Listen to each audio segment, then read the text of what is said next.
righty, good morning, everybody. The time is 9:09 a.m. We're going to go ahead and begin today's meeting. City Clerk, would you please take the roll call? Can we get the microphones turned down a little bit too, please? Thanks. And Councilmember Carbasi. Here. Councilmember Arias. Presente. Councilmember Chavez. Here. Councilmember Bredefeld. Here. Councilmember Esparza. Present. Vice President Perea. Here. And Council President Maxwell. Present. We have a quorum. All righty, thank you, City Clerk. Next, we have the invocation. I'm going to ask everyone to stand. The invocation will be led by Father Jim Papas with St. George Greek Orthodox Church. And I'm going to ask everyone to remain standing afterwards for the Pledge of Allegiance, which will be administered by Councilmember Bredefeld. Beloved Father, Proverbs states, "For if wisdom comes into your mind and the perception in your soul seems good, then good counsel will guard you and holy thinking will keep you." Our prayers are lifted up to seek your guidance for our civil authorities and officials to use their God-given wisdom to guide and guard truth while serving our beloved city. May they use good counsel in decision-making. May they put good thought in practice to arrive at appropriate choices for the good of community. Thank you for these individuals who choose to serve our city. Guide them, guard them, and guide them in wisdom as they live out their commitment. Bless this city and all in its goodness. For you are holy, both now and ever, into the ages of ages. Amen.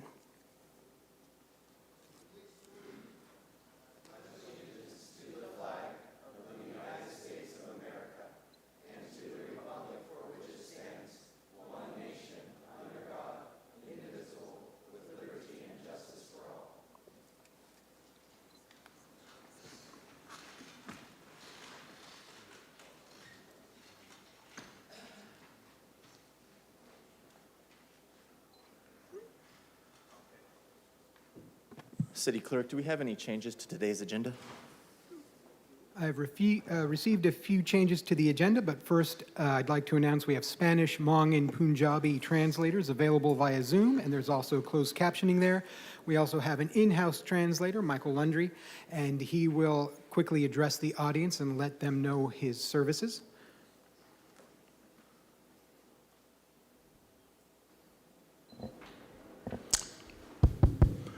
Buenos días, me llamo Miguel Lundi, estoy trabajando para la agencia de HANA. El día de hoy tenemos servicios de interpretación en español para esas personas que ocupan servicios en español. My name is Michael Lundy. I work with the agency of HANA out of Sacramento, and I'm a Spanish language interpreter for those of you who feel that you need those services. Thank you. Thank you very much. And as for changes to the agenda, first we have consent calendar item 1B, that is file ID 231091, regarding amendments to the Fresno Municipal Code Section 21105 relating to campaign contributions. An updated attachment was provided to the public and uploaded to the web. And the following changes to the staff report will need to be read into the record. First, under the recommendations section of the staff report, the sentence specified that the city limits for small contributor committee contributions refers to Government Code 85302B should be removed, so that sentence has been stricken. And then the last sentence under the background portion of the staff report should read, "This update reflects that and clarifies which sections of the Government Code are the references for the individual and small contributor committee contributions." And then we have consent calendar item 1R, that is file ID 231074, regarding a consultant services agreement with Tetra Tech BAS, Inc., to conduct a composting facility feasibility study for the Fresno Clovis Regional Wastewater Reclamation Facility. That item has been tabled with no return date by Councilmember Arias. Then we have consent calendar item 1K, that is file ID 231050, regarding the creation of a pilot program to improve the safety of and establish procedures for sidewalk vending in the Tower District. This item is subject to mayoral veto, and it was not indicated as such on the agenda. Then we have closed session item 5B, that is file ID 231070, regarding TAT Fresno LLC versus City of Fresno. That item has been moved to the August 10th agenda by the City Attorney's Office. We also have closed session item 5C, file ID 231072, regarding Haven Number 20 LLC versus City of Fresno. That item has also been moved to the August 10th agenda by the City Attorney's Office. Now, the following items have been moved to the contested consent for further discussion. First, we have item 1D, that is file ID 231088, actions pertaining to the Municipal Service Center Electrical Infrastructure and Rehab Project, moved to contested consent by Councilmember Arias. Then we have 1F, file ID 231124, actions pertaining to a lease agreement between the City of Fresno and Tatilian Holdings 1 LLC, a California limited liability company for office space located at 2440 Tulare Street, moved to contested consent by Councilmember Arias. 1K, that is file ID 231083, actions pertaining to a requirements contract for charter bus services, that has been moved to the contested consent by Councilmember Arias. We have 1L, file ID 231039, actions pertaining to funding provided by the U.S. Department of Housing and Community Development Office of Community Planning and Development, moved to contested consent by Councilmember Arias. 1Q, that is file ID 23744, actions pertaining to the 2022 Edward Bryan Memorial Justice Assistance Grant, JAG program, moved to contested consent by Councilmember Arias. And then we have 1Y, that is file ID 231119, actions pertaining to the Senior Activity Center and Affordable Housing Project, moved to contested consent by Councilmember Arias. And finally, I have 1N, file ID 23942, concerning actions pertaining to the Climate Action, Adaptation, and Environmental Justice Planning, moved to contested consent by Council President Maxwell. Those are all the changes I have received. Thank you very much, City Clerk. I'm going to take it over to my colleagues now in numerical order to see if they have any changes to today's agenda. Start with Councilmember Carbasi. Any changes? I just have a clarifying question for Yes. City Manager. Item 1FF, the consultant contract for the architecture services, if we approve 3B today, do we need that? FF, sorry, Frank, I'm sorry. Yes, there's still going to be a lag time. All right, that sounds good. No, nothing. Thank you. Councilmember Arias. Yeah, I want to just clarify, 1R is going to be continued to August 10th meeting. And City Manager, prior to bringing this item back, to make sure we meet with the residents of West Fresno before we propose to, essentially create a human feces field. Councilmember Chavez. I don't have any changes, but I do have to state for the record on item 1P that my wife is a trustee at Fresno Unified, but it's not a conflict. Thank you. Councilmember Bredefeld. Yes, I have to recuse myself on 1Y due to a conflict, so I'll be recusing myself, and then I'd like to register a no vote on N, as in Nancy. Thank you. Councilmember Esparza. Council Vice President Perea. Yes, I need to recuse myself from 1GG because QK is a source of income for me, and then I wanted to pull item 1LL for discussion. Item 1LL, as in Lincoln, being pulled to contested by Council Vice President Perea. I have no changes myself, so I'll entertain a motion to approve the agenda as amended. Have a motion from Arias, second from Esparza. Any discussion? Any opposition? Seeing none, item passes 7-0.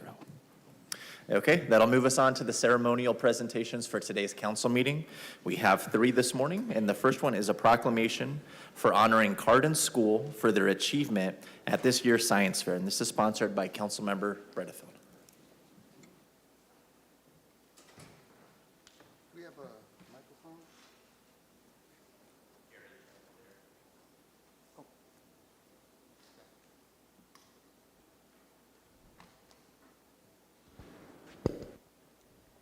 Testing.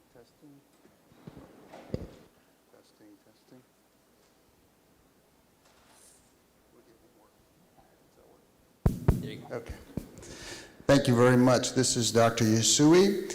We are honoring these fine young students at Cardin School who participated in the Fresno County Science Fair and did very well under the tutelage of Dr. Yasui. So we want to recognize Cardin School, all of these great students, and I'm going to pass it to you to talk about what happened here. And one of the great things that we get to do, all of us love to do, is recognize the great things happening in our community with people who do exceptional work, students, all kinds of people who make a difference in our community. Dr. Yasui, you are doing that, Cardin School is doing that, and so I'm going to pass it to you. Thank you.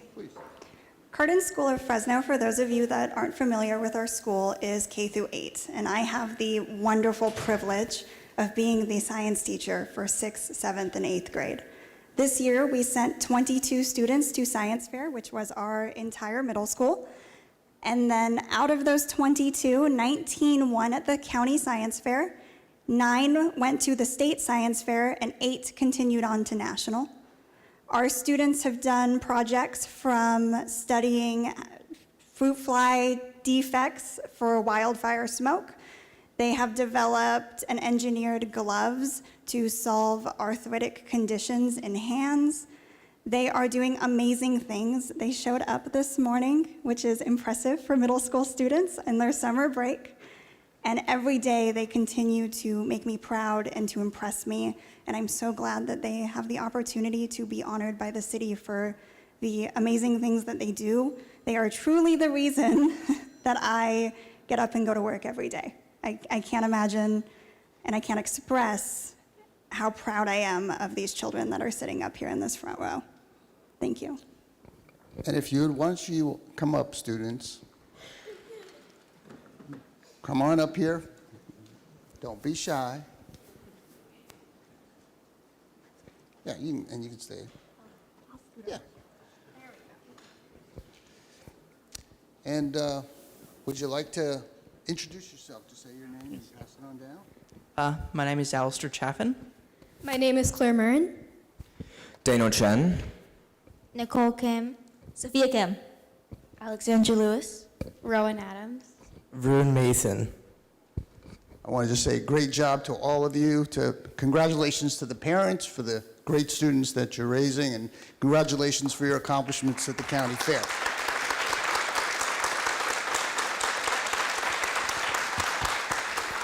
So if you would, clerk, please read the proclamation. Whereas the Cardin School of Fresno is a private nonprofit school that was opened in Fresno in 1963 and has been a part of the community for 60 years. And whereas a national blue ribbon school, Cardin School of Fresno provides a quality learning environment from junior kindergarten through middle school. And whereas the mission of Cardin School of Fresno is to provide the highest quality education of the whole child with joy, enthusiasm, dignity, and respect. The goal of the Cardin School of Fresno is to develop educated, ethical, and self-reliant individuals who make a positive difference in the world.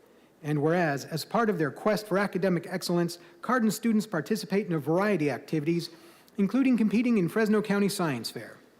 The Fresno County Science Fair is an annual competition for students in 6th through 12th grade and includes not only Fresno County, but also the counties of Kings, Madera, Mariposa, Merced, and Tulare. And whereas this year, 22 Cardin students competed in the County Science Fair. Out of those 22 students, 19 placed in the County Science Fair, 9 students were selected to continue on to the State Science Fair, 2 students placed at the State Science Fair, and 8 students were selected to continue on to the National Science Fair. And whereas the number of students who placed in the Science Fair and were from Cardin was more than any other middle school or high school in the entire 5 counties participating in the County Science Fair. And whereas the Cardin instructor for the science team, Dr. Yasui, was recognized as the Coach of the Year for the County Science Fair and was selected as the Teacher Spotlight for the National Science Fair. Now therefore be it resolved that we, Mayor Jerry Dyer, and the Council of the City of Fresno do hereby recognize the Cardin School of Fresno, Dr. Yasui, and the Cardin Science Team students for their continued history of academic excellence and declares July 20th, 2023 to be Cardin School of Fresno Science Fair Team Day in the City of Fresno. Now, Congratulations. I was asking these students what their projects were. I want you to hear what these projects are. Go ahead. My project is testing whether people can tell the difference between AI-generated art and human-made art. My project was testing the effects of reaction time on a variety of ages, young to old, and I found a lot of differences, surprisingly. Honestly. The radiatory resistance of heavy polymers using UVA radiation. So I used Arduinos to create a vibrating glove in hopes of reducing arthritic pain in the hands. I haven't actually gone to science fair yet, but I do have a project. I investigated the relationship between color and taste. I tested runoff water pollution on zooplankton. And I tested if caffeine could increase worm castings. Congratulations to all of you. Congratulations to parents, Cardin School, Dr. Yusui. Thank you so much for brightening our day today. Congratulations.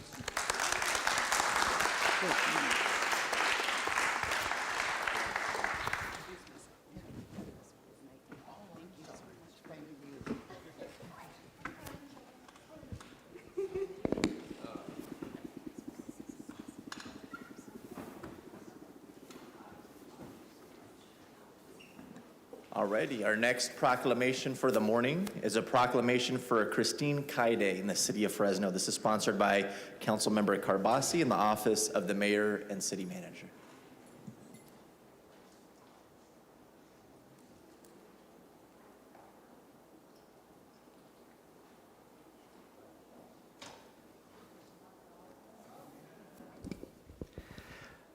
Coming up, Christine and Tony, and anyone you want to have come up. So, yeah, thank you, Councilmember Redefeld. You've reminded us that all those kids are smarter than the entire council. That's great. Very impressive. Speaking of smarts, we have someone here today that we're going to honor. So, Christine, thank you for being here today. Though it's kind of bittersweet. I mean, I will say this. So for folks that don't know, the Fresno Council of Governments, which I'm very lucky to be a part of this year as the mayor's representative on the policy board, really links our entire all the county governments in our community, including the county, city of Fresno, communities like Parlier and Kingsburg, and I'm keeping a bunch out, but it's a great organization because we're a rural county. And we're proud of our community, but when you're a rural county, transportation is very important, and it's almost too much for one community to take on by itself, so we do it regionally. And I'm not a transportation expert. I depend on experts, and you and Tony are some of those experts. So for 21 years, you've been a part of COG, and you guys don't have term limits, which is great. We have term limits here, so we can only get 8. But I think it's fantastic, the work you've done. Early on in 2019, I was a new council member. I had a little issue. I reached out to you. I think it was regarding an active transportation plan for biking, and you got me an answer in like 5 minutes. So the bad thing about being a proficient person is then we always bother you because you're great. But I just want to express sincere gratitude, and I'm going to hand it off to Tony. And of course, anyone here from COG that wants to speak up, this is our chance to praise you and embarrass you a little bit. I just want my colleagues to know. So Christine is not leaving us. She is going to be a consultant, and while she's moving to the Bay Area to be with her son and her family, she's still around. Oh, you're right here? Oh, great, you should come up too. She is still going to be very much a part of our community in helping us plan regional transportation and other growth issues. And for my colleagues in the council, controversial, she likes pickleball. That's one of her favorite pastimes, so go pickleball, yay. So I'm going to pass it off to Tony. Thank you. Thank you. Good morning, everyone. First of all, I want to thank Councilman Carbasi and the City Council and the Mayor's Office for recognizing Christine Kai. She is just the most solid professional, just a quality individual, morally, ethically, and more than anything, she's not the type to seek out the spotlight. And so for you to give her this recognition is very important to us here at COG, so we really appreciate this. Just by quick background, Christine joined us 21 years ago and started off as a regional planner and eventually worked her way up to deputy director. And in all honesty, she is the leading professional when it comes to transportation modeling here in the Valley. I think most folks who are in the business will recognize that. So we really hate to lose her. I can speak personally. It's a big, big loss. The trust that I have in her is just extraordinary. So, Todd, you will be the beneficiary because your mom will be in your life that much more so. We really appreciate the recognition. Thank you. I hope you know Tony really values you. We can tell. Thank you, Tony. I do want to say the mayor unfortunately was not able to be here today, but he is one of the co-sponsors, and he immediately said, yes, we need to honor Christine. So he and his office are very grateful for your service to this community and your continued service. So now is a special moment. I could turn it over to you, or I can turn it over to your son if you have any fun stories to tell us. Okay, Christine, the moment is yours. Thank you so much, Councilmember Carpers and Mayor Fresno and the entire City Council. It has been very emotional couple of weeks for me because, I would say I grew up at Fresno Cog. When I came over here, I did not know anything. There were so many people who supported me, mentored me, and guided me, including Tony. And Tony gave me so many opportunities. As he stated, I started as regional planner doing modeling. That was the only thing I knew and was learning from the supervisors. But Tony had trust in me, so he kept giving me so many different projects, and I just learned, and I asked questions, and I had so much guidance from everyone at COG, and I learned so much from the local agency staff members like Scott Mosier, and those very knowledgeable experts. So it has been a very amazing, rewarding career for me over at Fresno COG. And, I'm really grateful for the support, trust, and friendship from everyone that I have worked with. So although I'm going to move just a couple 100 miles away, but my heart will always be with the Valley, with Fresno region, and I will always be part of Fresno. So thank you so very much for recognizing me today. Thank you. Thank you, Christine. So what we're going to do is I'm going to present you with a proclamation. We're going to have the clerk read that off, and while we're doing that, we're going to get everyone that's here for Christine, come on up. We're going to take a photo. Don't be shy. Yeah, I won't make you talk. Don't worry. And City Clerk, whenever you're ready. Whereas Christine Kai has been with Fresno Council of Governments for 21 years and proudly served as Deputy Director from 2019 to 2023.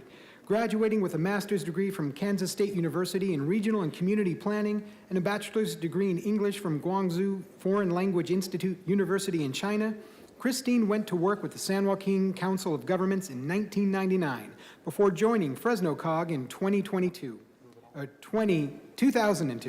And whereas during her professional career, Christine has prided herself on being a leader in utilizing integrated planning techniques combining transportation and land use and air quality planning and development of Fresno COG's Regional Transportation Plan Sustainable Community Strategy. Christine has worked on and implemented many projects and programs that advanced mobility for people and goods, improved air quality, and advanced sustainable planning practices in the Fresno region as well as the San Joaquin Valley. And whereas highlights of Christine's career include serving as Fresno COG project manager for 3 cycles of the Fresno Council of Governments Regional Transportation Plan Sustainable Community Strategy, initiating and leading the development of the SB 743 regional implementation guidelines that are now being widely used by local governments in Fresno County, managing the Measure C Transit-Oriented Development Program since the inception of the program in 2006, and serving as project manager for the 8 San Joaquin Valley MPOs on the Valley-wide Household Travel Survey. And whereas, although Christine has resigned from Fresno COG, she will be serving the Valley in her new role as a consultant.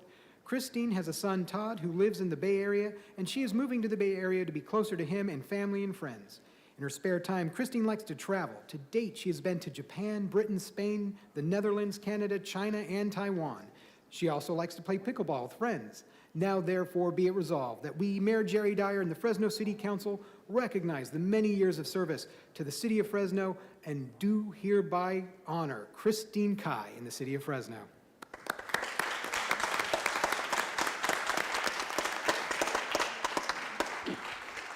Yeah, we changed our mind. You can't go. You're too important.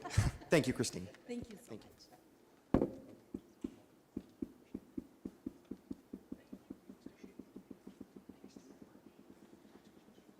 Alrighty, up next, the city manager and I will be presenting a furry friend from the Fresno Animal Center's Pet of the Month from Fresno Humane Animal Services.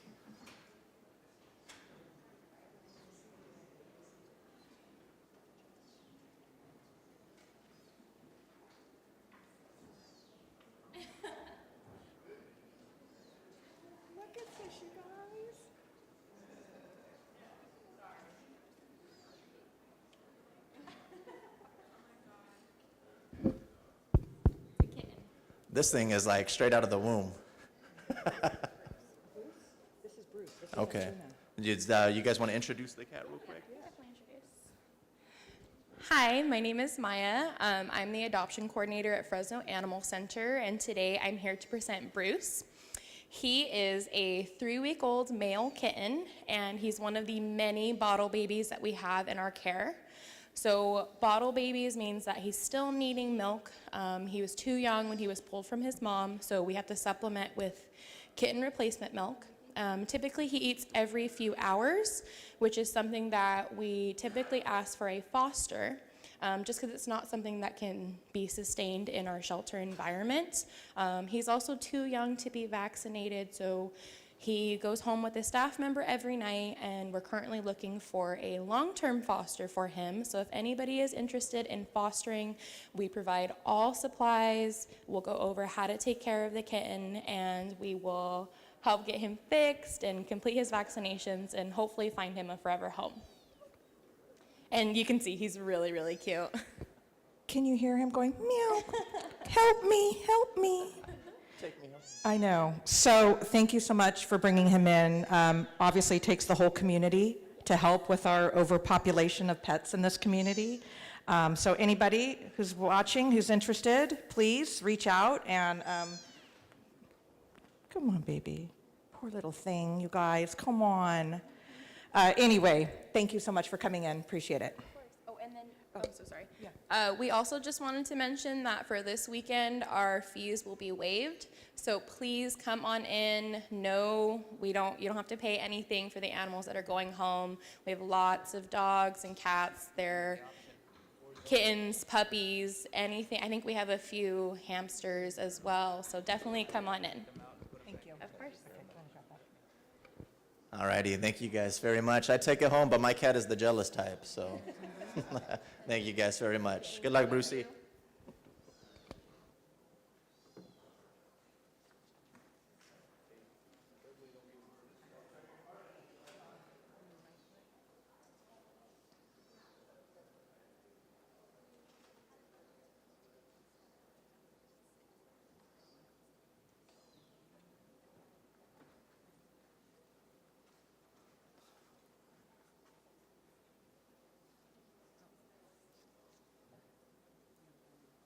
Alrighty, we're going to move on to council member comments and reports at this time. As always, we will go in numerical order. Council member Carbasi. Council President, before Member Kabasi comes up, can I ask for reconsideration of the consent item? Make a motion. I'd like to make a motion to reconsider the approved contested consent and the consent and to remove 1GG and table it to the next council meeting. Got a motion from Arias. I'll entertain a second. I will second. Is there any discussion? Is there any opposition? I would just ask, can you explain the rationale? Sure. 1GG is the creation of 3 pickleballs in Roding Park. Initially, one of them should have been a multi-purpose pickleball court, but it ended up as 3 pickleball courts. So we just want to table it to next meeting so we can have the readjustment made. Okay, any opposition? Seeing none, the item passes 6. Okay, item passes 5-0. With Council Vice President Pereira recusing herself, Council Member Carbasi not present. So now we'll need another motion to approve the agenda as amended once again. So moved. Motion from Arias, and then I got a second from Bredefeld. Any discussion? Any opposition? Seeing none, item passes 6-0.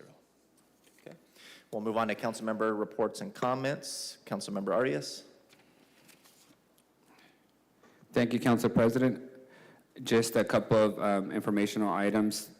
We've started construction of the new tot law at JSK Park, so we should anticipate completion around September. Thank you for Public Works for getting that project into construction. In the Adams Elementary neighborhood, we will be getting the code enforcement school area work, so expect code enforcement in and around the Adams Elementary School neighborhood to make sure that all the neighbors are adhering to code enforcement requirements.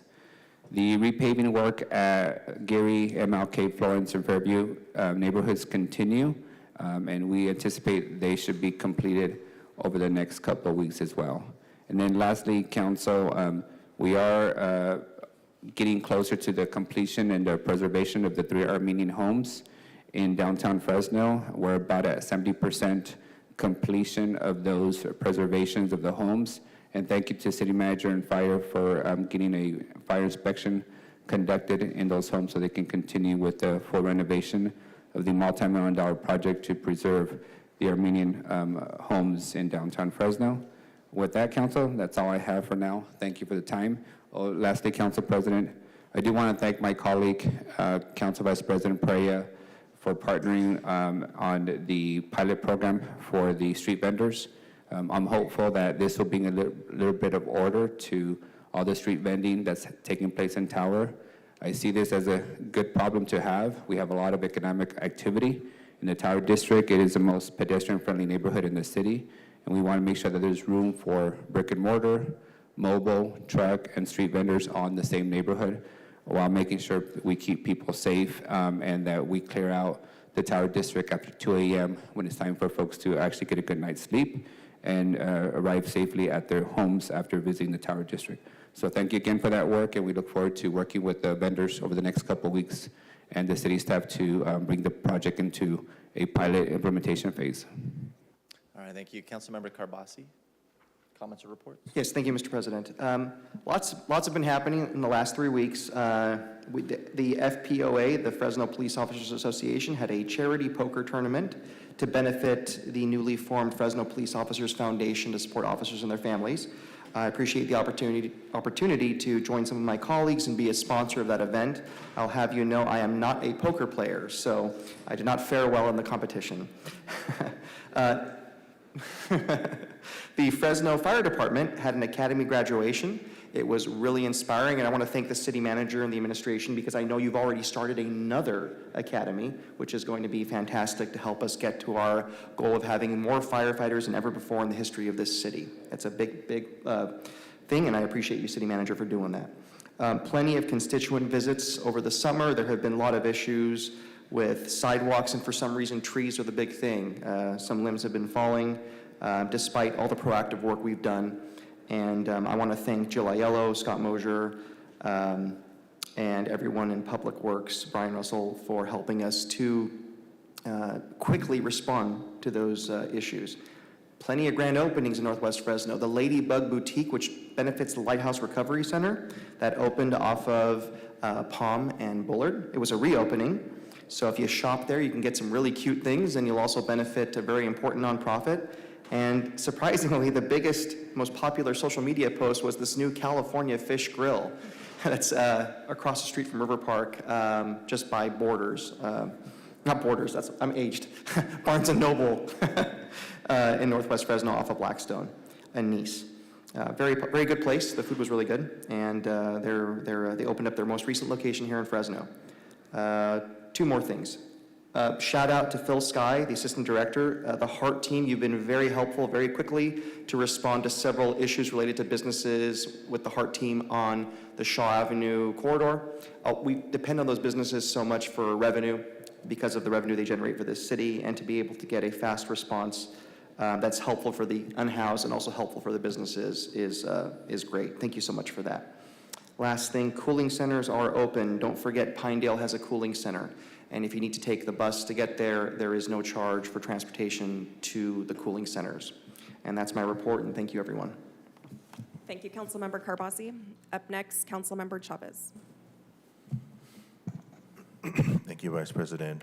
Just want to give a big thank you to our Public Works folks. They've been working hard trying to fill the potholes and fixing all the streets that we appropriated this last year. And also want to thank our cooling center folks. I had a chance to drop by and talk to some of the folks over there. It's been super hot these last couple of weeks, and I don't think it's going to let up. So city manager, just give a special thank you to the folks that are out there helping. I know that it's not easy, but they do appreciate that, and especially the folks that don't have an air conditioning at home that use it as a cooling area for them. That's all, Vice President. Thank you. Okay, Councilmember Esparza, you're up next. Thank you, Council Vice President. I was happy to join my colleague, Council President Maxwell, as well as the mayor, to do the ribbon cutting on our senior center outreach headquarters, located just south of where exactly the senior center will be held. Very excited to have continued input from the community on exactly what that project is going to look like. Additionally, I want to thank the roughly 45 neighbors that came out on 4th of July, the morning of 4th of July, to neighborhood watch meeting that we had down over by Manchester Park. Appreciate our neighborhood watch program, as well again as those neighbors who took the time on a holiday to come out and give their input and express their concerns. It really takes all of us working together, and just happy to see folks stepping up to really do their part. This coming Saturday at 8 a.m. we'll have a Beautify Fresno event being held at Leavenworth Elementary in the district. Again, that's this Saturday at 8 a.m. If you are interested in joining us and beating the heat before it really takes off, again, we'll be there bright and early at 8 a.m. to pick up trash for a couple hours. Speaking of beating the heat, we'll be having my annual Beat the Heat event at Romaine Park. That'll be on August 9th from 3 to 6 p.m. Water slides, food. We'll make sure the pool stays open. So we invite the community, but especially the students and the children in that neighborhood to come out as they do every year. I want to thank our D7 staff who's been working hard on this, all of our community partners, and the Parks Department as well for their efforts. That'll conclude my remarks for today. Thank you, Council President. Thank you, Councilmember Esparza.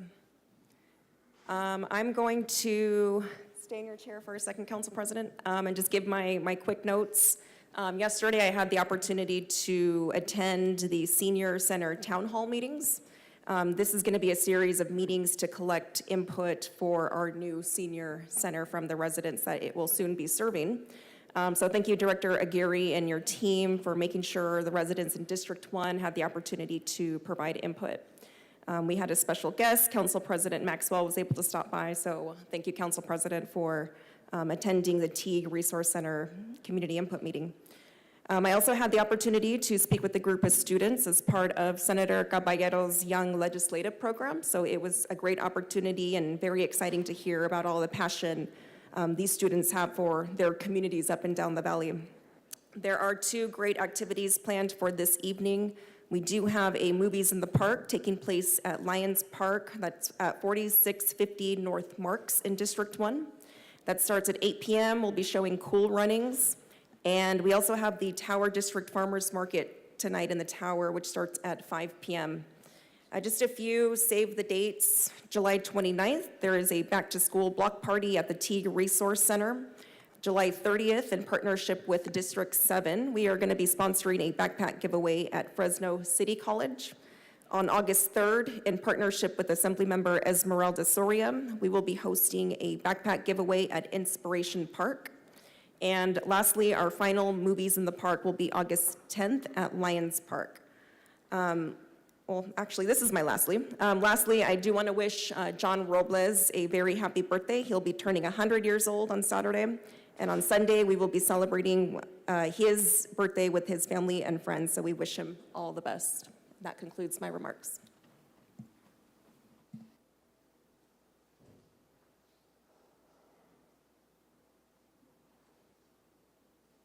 Thank you, Vice President. Just a couple of quick updates on my end. We have a few community meetings coming up in District 4.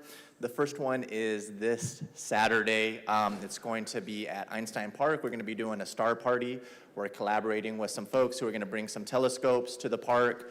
We're going to have the opportunity for nearby children and families to come look at the stars with us Saturday night. We'll have hot cocoa, coffee, churros, and it's going to be from 8 p.m. to 10 p.m., again at Einstein Park. So if anybody's available, would like to bring their kids and check out some stars with us, we hope to see you this Saturday night. On August 12th, we will have our annual Beat the Heat. That's going to be at Vinland Park. And again, that's August 12th from 4 to 7 p.m. As always, it will be water themed. We're trying to keep people cool during the summer. We're gonna have water games. We're gonna have a water slide, water bounce house. We'll have a dunk tank. I think Mayor Dyer probably make an appearance because we always get a really long line when he sits on the dunk tank. People have a lot of pent-up emotions. So again, if you want to come out with your family, we'll have food, we'll have music, we'll have games, and entertainment for everybody. And again, that's on August 12th, 4 to 7 p.m. at Vinland Park. City Manager. I think I got a couple people signing up already for the dunk tank. City Manager, any reports? Yeah, just a few, thank you. Poor mayor, he's not here to defend himself, come on, guys.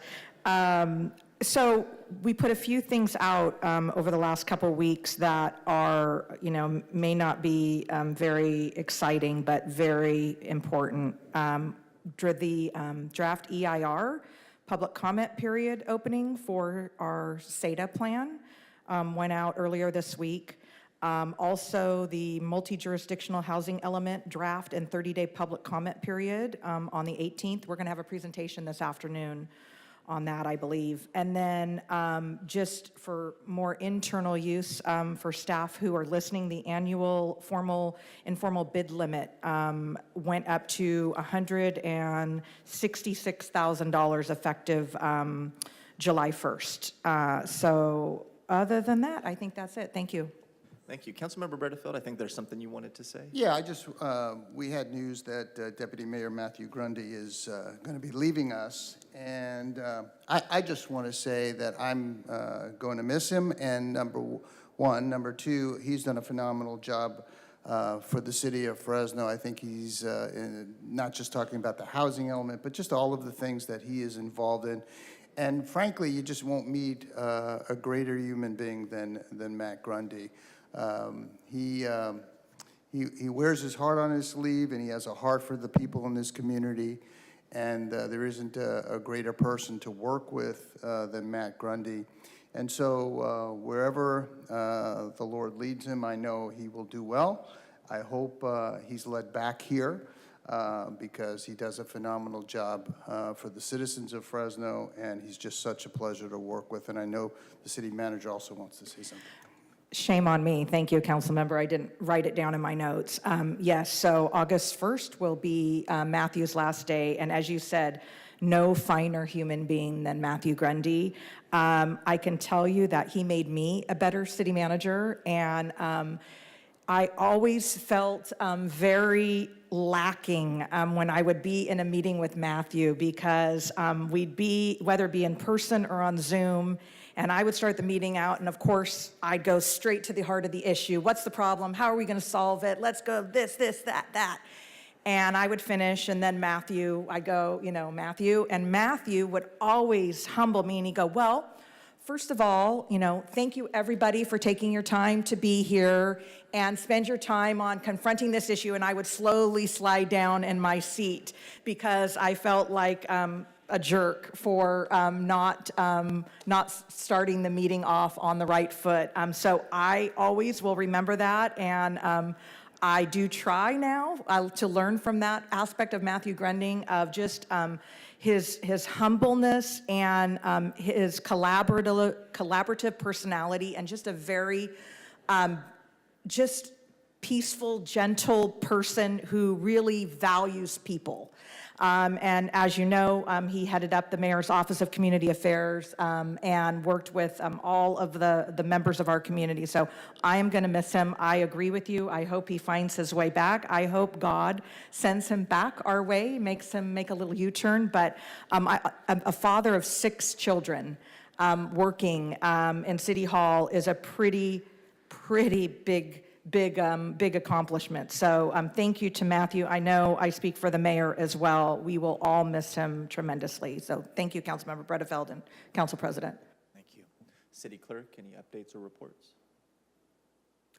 Yes.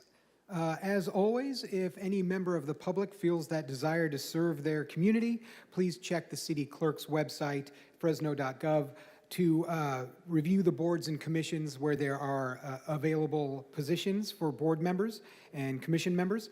I'd also like to remind everyone that we do have a March 5th primary election coming up, And the city clerk's website will be updated shortly with all the documentation that will help you navigate that should you decide to run. And also, please check with the Fresno County's website. They do have information there as well. We'll have, both of our websites will have a lot more information as we get closer to these deadlines and dates for the election. There will be a candidate filing class on September 7th, 2023. It's being hosted by the County of Fresno. And if you'd like more information on that, you can visit the Fresno County website, fresnocountyca.gov, or you can call the phone number they have set up for the filing class. It is 600-8683. That number again is 600-8683. The city of Fresno will be, the seats that are up for grab this upcoming election will be 2, 4, 6, and mayor. So there you have it. That's all I've got. Thank you, City Clerk. City Attorney. Council President, I will reserve my report for closed session. Okay, sounds good. Next, we will move on to public comment. We'll take public comment on all consent, including contested consent, unscheduled communication, and closed session. If you'd like to speak today, we'll allow for 3 minutes per individual. Please fill out one of these yellow cards. We have them in the front and the back of the room. You could put them in the basket up here. We'll start, as usual, with the folks in the chamber. So the first person we have in the chamber today is Brunette Harris. Good morning, Brunette.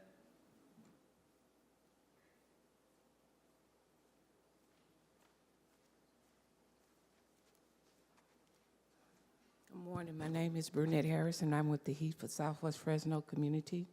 We are in objection to adopting the substantial amendment.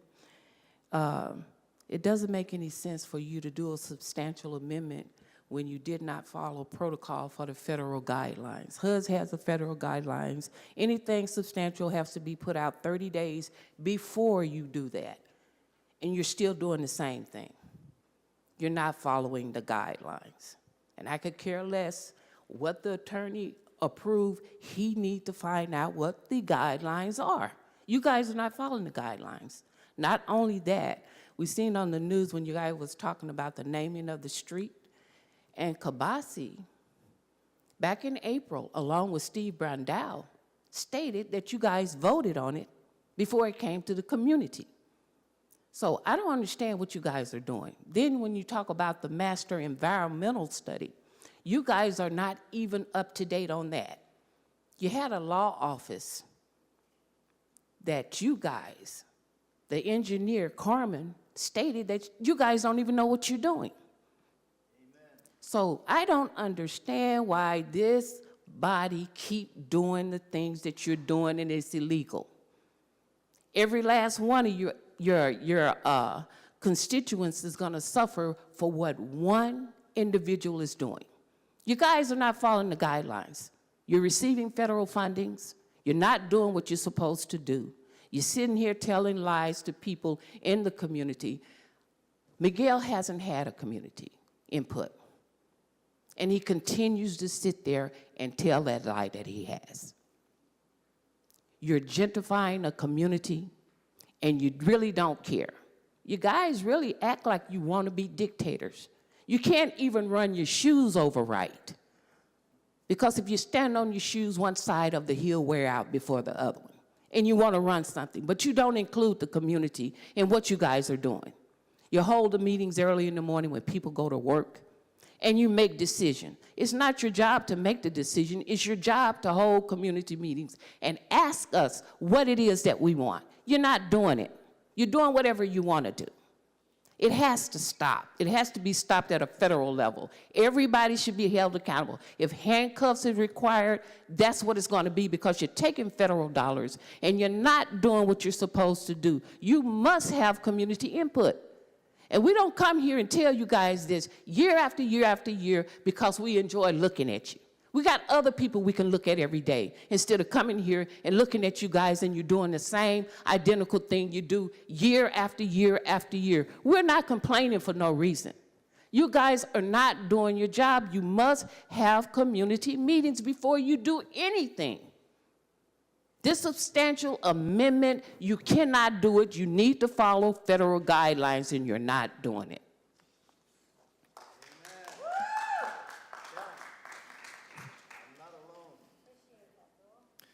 Thank you. The next person in the audience is Yvonne Gordon.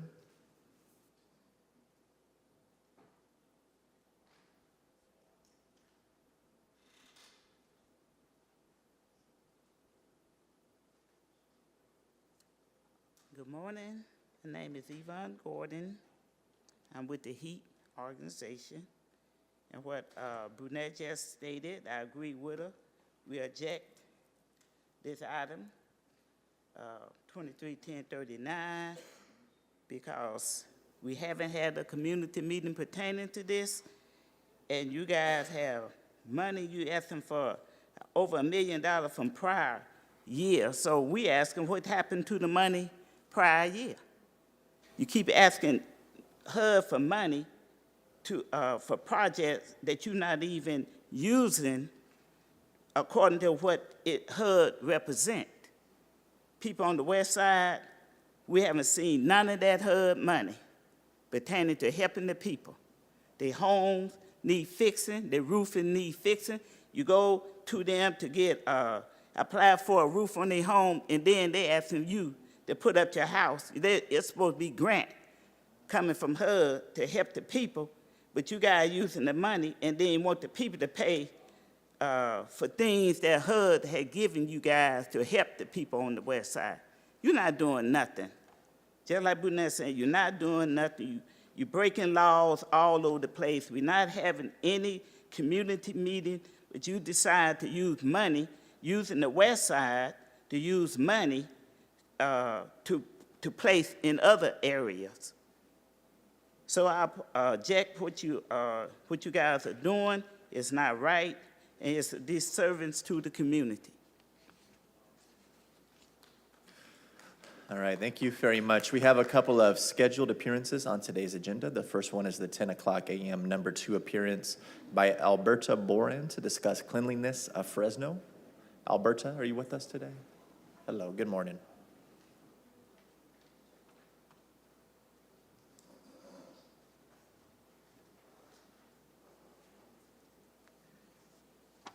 Good morning. My name's Alberta Baran. I've heard a lot of. Please just make sure you're speaking into the mic for us. Thank you, Alberta. Good morning. My name's Alberta Baran. This is my first city council meeting because I've spent 40 years in my career in cardiology. But I have taken an interest in how our city government is. So what I'll say is I've heard a lot of money being spent. So this is what I prepared, in my 3 minutes. My name's Alberta Baran. I'm a lifelong resident in Fresno, California. I come here today to address issues, not cast criticisms on this city council. Yet I do stand here with convictions. You all need to be held accountable for my concern. There are city municipal codes and guidelines in which communities must comply, but our community in every single one of your districts reflects filth, trash, weeds, dry vegetation, abandoned vehicles, multiple city code violations throughout this community. And I really do say shame on all of you. You can tell me that the budget won't allow it, but budgets and poverty do not equate to filth and the deterioration of you, which all of you are allowing to happen here in Fresno. There are owners of these properties and strip malls. They need to be held responsible for their properties. Actions have consequences, and if you can't keep your property clean, then the city needs to put liens on these homeowners and these landowners. You may not have enough street sweepers because your budget doesn't allow it. So give some people a broom and have them clean up these facilities. Headlights read, landmark Foster Freeze sign taken down after 50 years. And yet the parking lot is so filthy, you wouldn't want to dine in or drive through, and you wonder why businesses are going out of business. As I've said, someone owns these properties, and the city municipal code enforcement agencies continue to allow them to be out of compliance with city codes. I really would like to know how many issued city code violations are outstanding and they've not complied with the citations that may have been given to them. I would appreciate the opportunity to meet with each and every one of you and share how the district you represent are out of city code and in violation. Thank you very much. That'll conclude your time for this morning. Well, Thank you. so nothing will be resolved. Filth will consume this community. Next in the chambers, we have an appearance by Mary Padilla to discuss who are we representing. Mary, are you in the chambers with us still this morning? No? Okay. Go back to our comment cards. Next in the chambers, we have David Marshall. Good morning, David.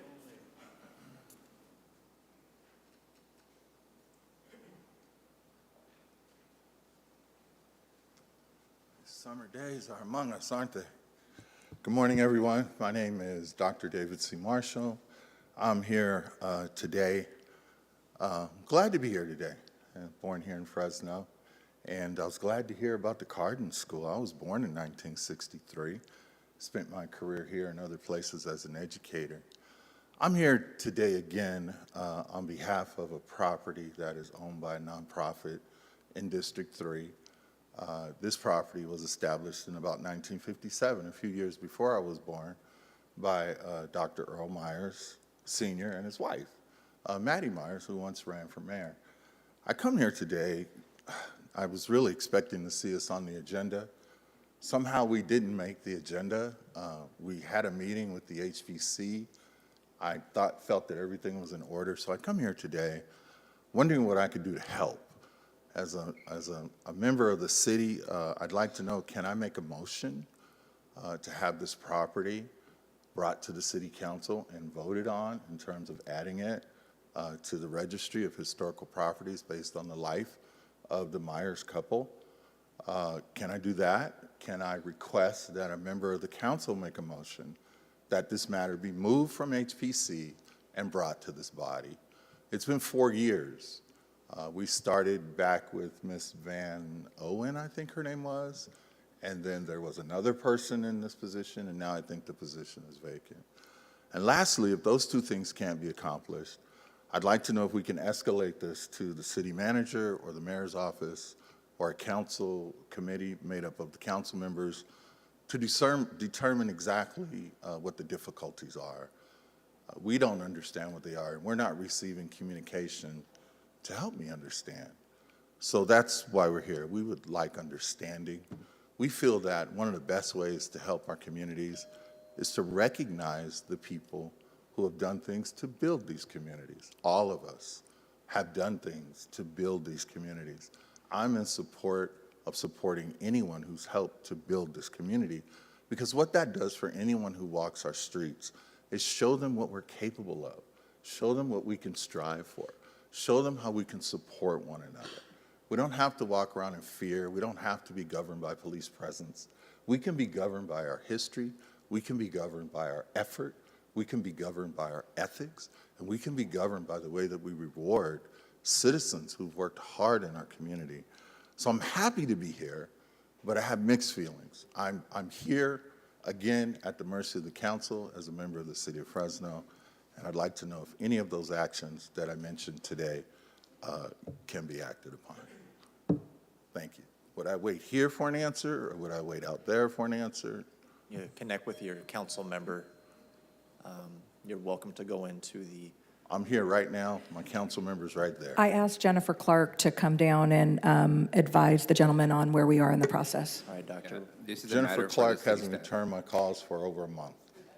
So she's coming down now. What's that going to do about the 3 actions that I asked about today? I'm beyond that point, you all. I'm Council asking the President, council to Yes, answer. council member Arias, you have the floor.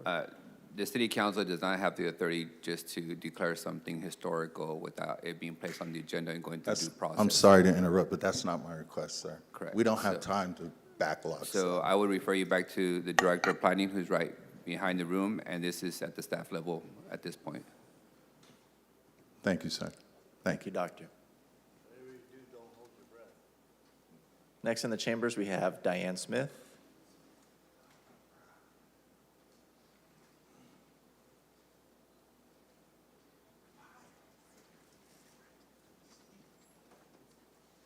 My name is Diane Smith. I'm a long-term resident of Southwest Fresno. I'm here to object to a number of things. No transparency by the city of Fresno in anything that you do. The issue regarding the substantial amendment. Having gone to HUD for many, many years, meeting with them personally, if money is going to be reprogrammed, you're supposed to identify where that money is going to be reprogrammed to. There's no indication on here where you're spending that money. That is a question that you need to answer before you move forward with anything. Before you move forward with anything else. Reprogram money, you have to tell why it wasn't used and where you reprogram it to. And if you're not doing that, then you're not in compliance with HUD guidelines. Thank you. Thank you very much. Next in the chambers, we have Fernando Elizondo. Peace be with you. The Lord is my strength and my defense. I see that I'm not alone in this mission. It always falls on deaf ears. Never hold your breath for an answer. I have a new meaning for your SOS was a little bit offensive. So the Holy Spirit told me it's not the way of the Lord. The way of the Lord is SOS. It means save our souls. That's what we need to do. That's how we can straighten out all your problems. We have to do to others as you would have them do unto you. That's what Jesus said. We're out of practice. You're doing for yourselves, as you can tell. Everybody's unhappy because they're not getting a piece of the pie. Where are you spending your money? Probably at Macy's buying new suits and new apparel. We need to get back to the city, not the community. The community separates everybody systemically and methodically. Everybody gets a piece of the pie except the city. That's where the money's going. So we need to get back to the basics. City council, everybody has a poor opinion of the city council. I see it's just lack of qualifications. Anybody could be a city council person, a city manager, high school diploma. That's why we have problems with the budget. That's why we have problems with the budget. There's no in place of any kind of underwriters. There's been, and since I've been here, I've seen $1,100,000 disappear that is not retractable. You can't get a hold of it. But anyway, I have a breaking news. Jerry Dyer on June 14th assaulted me right upstairs outside.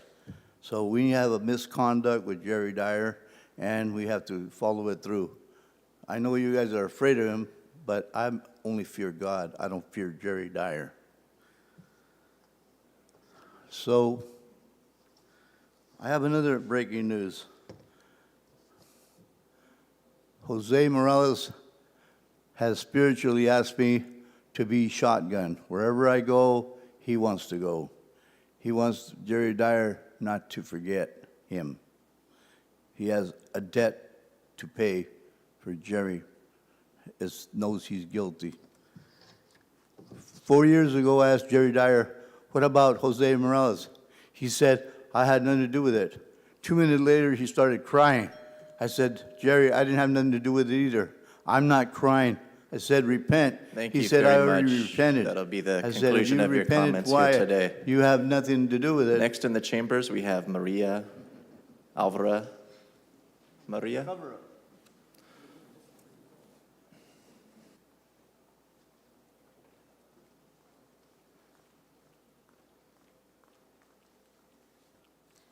Hi, here I am again, and you know what? I am just not shocked by what I heard today. This is the first time that I come, and people are actually standing up to what I keep saying. Annalisa Perea, I don't mean to single you out, but I love your dad. He took care of business, and he did what he had to do because he had a heart, he had a mind, and he had a soul. It is really sad. I just spoke with Mr. Paco Valderrama out here, and to ask him accountability, and I asked for an appointment, and straight out, he said, no, you got the answer to your questions. No, we have not, sir. We have not got answers to our questions. Please make sure you're addressing the council in the chambers. Thank you. Okay, the dogs on 140 North, you guys are having cooling centers for people that can't afford heating and cooling and whatever. What about these dogs that are on 112 degrees tied up with no food or water? I send you emails. They have no food. They have food when the owner sees fit to go feed these dogs. There's a Halo house in one right where the sun is hitting. Try getting in one of those in 112 degrees and see how you feel. There's no accountability, but then again, accountability starts with the people of Fresno, city of Fresno, the councilman, Mr. Valderrama, Mr. Dyer. Nobody wants to take accountability for anything. So how are you guys going to have the nerve to have somebody else accountable? I don't understand how you guys can look yourselves in the face in the morning and say, oh, I've done my job. Or when you get your paycheck, I've done my job. No, because you haven't. There's a lot of us out here asking questions, demanding answers. No one is willing to give them to us. I mean, you got this, like Mr. Valderrama right now, thinks that he's done his job. Really? He's done his job? I want to see the accountability that Tomasita, that's what I named her because of the street, that was hog-tied, 112 degrees, that I say from a heat stroke. You guys said that it's been taken care of. No, it hasn't. We haven't got the report. Yes, there's shootings. There's something very important. But there's a video that clearly states what happened to this dog. And no accountability. Still to this day, no accountability has been taken. But now I see why. I've been trying to get an appointment with Mr. Valderrama, Mr. Dyer, and they're refusing to see me. And I thought that was my right as a constituent. Look at how this poor dog was found. Humans do this stuff to pets. Fresno Humane is turning away cats and dogs to be killed out there. There's evil people. There's a cat that had a firecracker stuck up his ass and blown up. How can you guys not have a heart for that? I don't get it. I know there's shootings, there's this and that. But these guys look, this guy was shot with the BB gun. No accountability yet. Thank you very much. That'll conclude your time for this morning. Thank you, and I really hope that you're really listening with your ears today and with City your heart. Clerk, do we have anybody on Zoom that wishes to speak today? Yes, we have Brandy in. Thank you. This Sunday, an elderly woman told me, I am going to die. This is after the Heart Team came and threw away everything she owned. I saw her belongings the day before and when I saw her, she was sitting with her head in her hands in despair on the steps of a church across the street on what was going to be a 110-degree day. Those church members were horrified at what the Heart Team did. Before that, at the same spot, I watched the Heart Team callously throw out the belongings of a man in the same spot that could have easily been rolled away after we asked him if and why he could not take his belongings and leave. This included his dead mother's belongings and his water, as well as other survival belongings.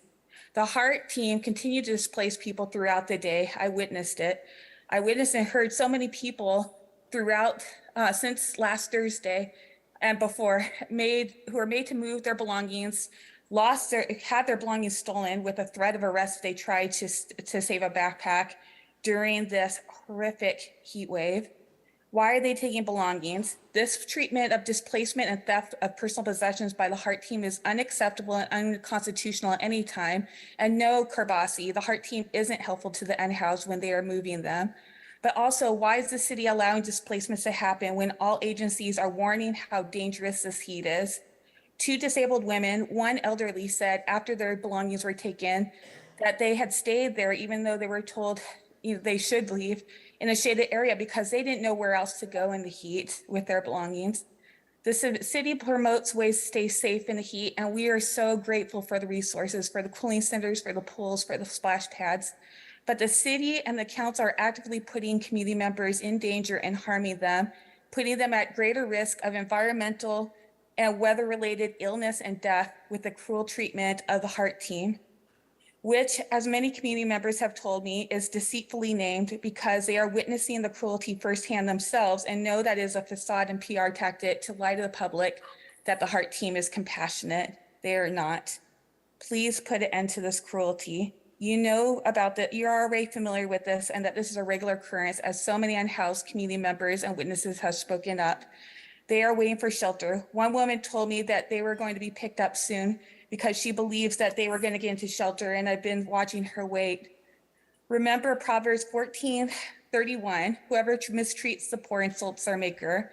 If you're truly concerned about the well-being of our whole community and that we do not that we needlessly lose anyone in this heat, please stop these practices. As well, I do ask that you make a way for pets and more belongings to be able to, for people to be able to take those on the bus so that they would be able to access the cooling centers as well. Thank you. Next, we have Ivanka Sanders. Thank you. I'm making comments on item 1N, the Climate Adaptation Environmental Justice Planning. We're excited to see that the Climate Adaptation Environmental Justice Planning is moving forward with an appropriation of funding to a consultant. The scope of work that has been presented is satisfactory as long as it actually is being followed in its entirety, along with the robust community engagement and input from the communities that are the most impacted by climate change and environmental issues. This means that access to participation must be supported through community meetings held within the disadvantaged communities. The community workshops are held in the evening after hours with dinner, translation, and childcare provided. Most importantly, the input given as recommendations from the residents that live in these communities that are suffering from the climate impacts and environmentally unjust policies. Their input must actually be included in the plan. Thank you. Next, we have Natalie Delgado.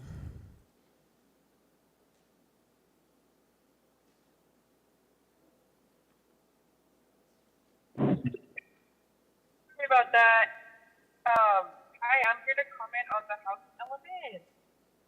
We've sent you a copy of our letter listing our concerns and recommendations. In summary, please include in the housing element process meaningful engagement with the public, including lower income residents and protected classes. Public participation efforts should be proactively and broadly conducted through various methods to ensure access and participation. We also ask that you hold interactive housing element workshops in at least 3 disadvantaged communities to ensure opportunities for input. Also, to avoid the continuation of past and current discriminatory practices in housing, the housing element update must comply with city's duties under AB 686 to affirmatively further fair housing planning.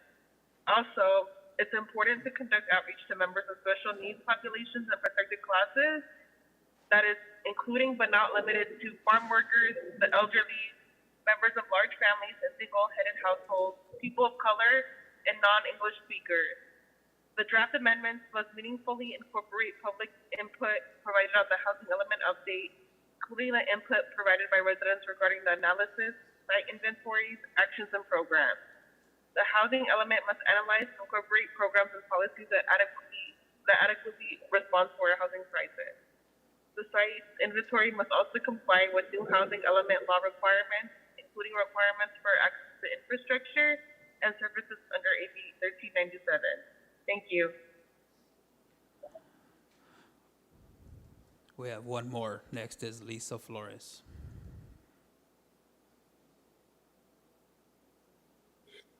Good morning. Can you hear me? Yes, Lisa, we can hear you. Okay.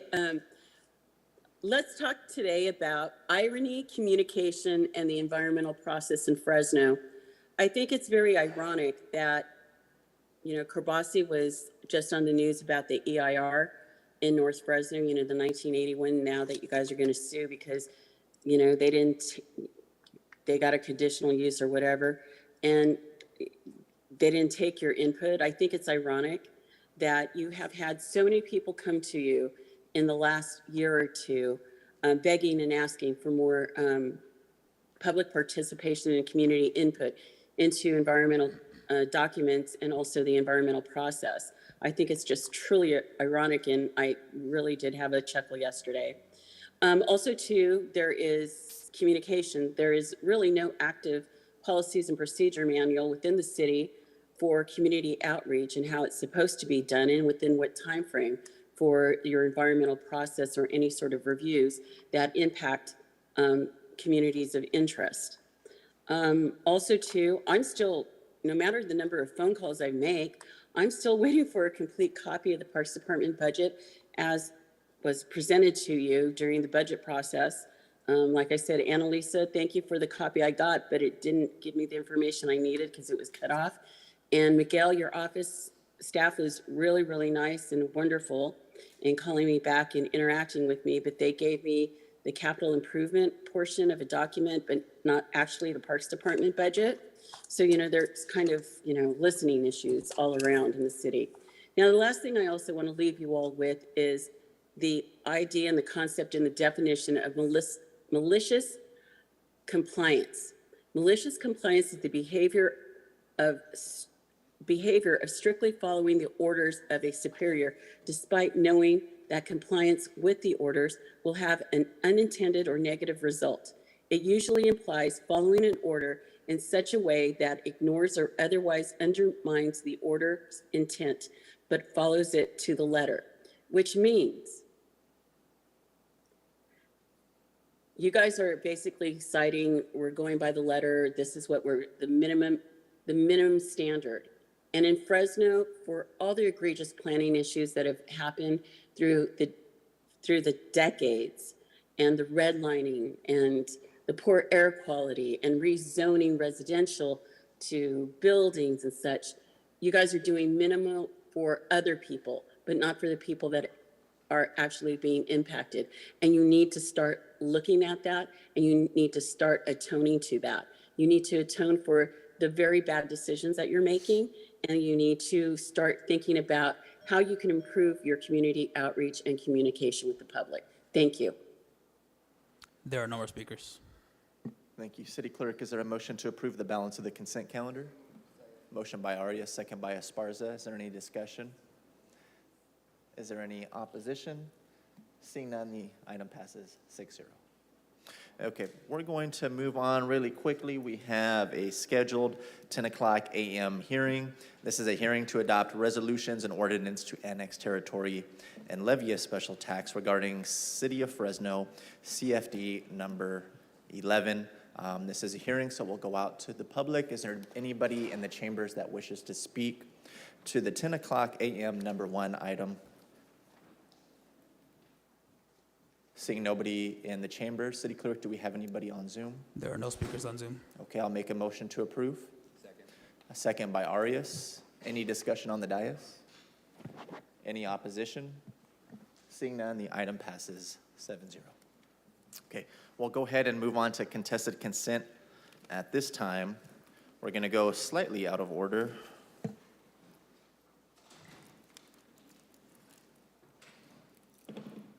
We do have some folks from out of town regarding item 1Y, as in yellow. So we'll go ahead and we'll take 1Y first. That's actions pertaining to the Senior Activity Center and Affordable Housing Project. This item was pulled by Council Member Arias. I'll yield the floor to you, Council Member.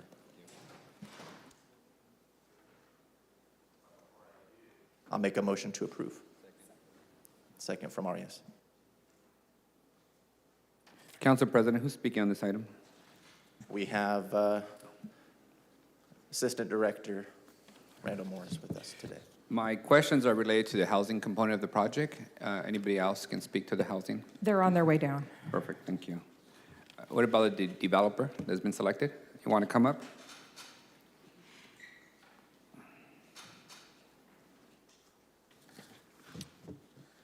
Good morning, Council. Good morning. Thank you again for coming. First off, Assembly Member Soria says hello. I know years ago she recruited you guys to come to the city, and you guys have been a huge asset in developing several projects in our city, so thank you for that, and congratulations on being selected. My questions revolve around the number of units. I noted that the units are not as high as I expected. Can you walk me through the limitations of the physical space that you're going to work through on the housing component? Sure. What I would, first of all, thank you for having me here this morning, and thanks for this opportunity to work on this amazing project. To get specifically to your point, what we're doing is trying to create the most successful TCAC application possible. The 9% tax credit application, extremely competitive. And what we are doing is trying to work through how we can create the most competitive application with the most amount of units. The size of the parcel isn't necessarily hamstringing us on the amount of units that we can build there. It has more to do with the final tiebreaker. And basically, the final tiebreaker is what drives who wins the tax credits and who doesn't. One of the priorities that we have been told through staff is that we want to see the housing built in concert with the senior center. And so what we're trying to do is evaluate the current state of the competition. Right now, there is a development that is going to apply, and we are going to have to compete against in the city of Stockton with a very high tiebreaker. And so in manipulating that application for the highest amount of success, we have arrived at the number of units of 82. Do you have an estimate now of what you anticipate being the gap financing that we would have to look to close? Yes, we have submitted RFP request last week. That was the exact number I can get for you, but it's around $15 million. Okay. Well, thank you again. Those are all my questions. And thank you again for your work in the city of Fresno. All your projects have been built on time and quality, and residents are pretty happy with it. So I appreciate you guys' work here. Thank you again for the opportunity. We look forward to serving this community and the council. Thank you.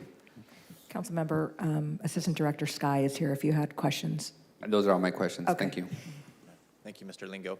Do we have any other questions from the dais? Seeing none, we do have a motion and a second on the table. Is there any opposition? Seeing none, the item passes 6-0.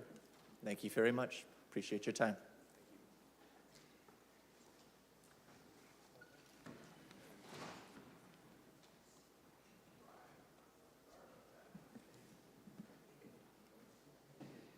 All right, we'll go back to numerical order. As far as items that were pulled for contested, the first one was 1D, as in David.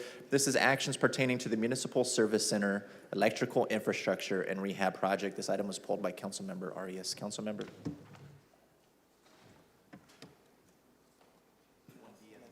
1D as in David.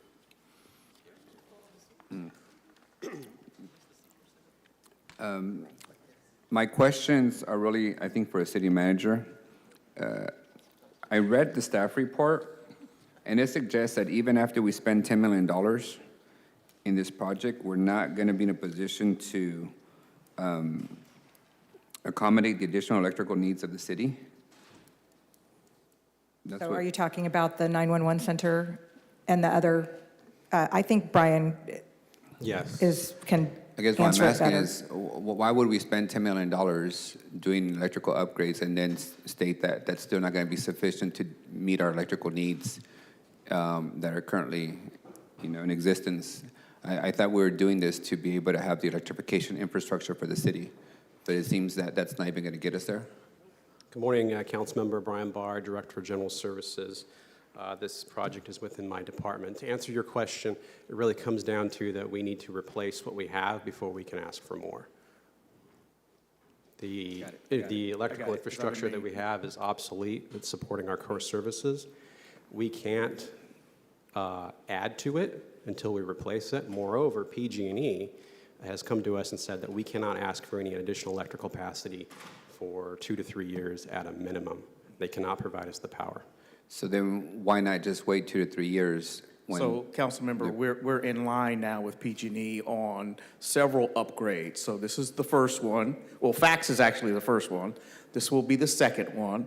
The 911 call center is the third one, and then there will be additional electric upgrades that he will need in GSD for the fleet EV project, and as well as FACTS moving to hydrogen will be electrical needs. And so we're meeting on a regular basis with PG&E to lay all this out. And so they're waiting for this particular project to assess our next needs, and then we'll continue to talk about our future needs. So I want to think about it in a more granular level.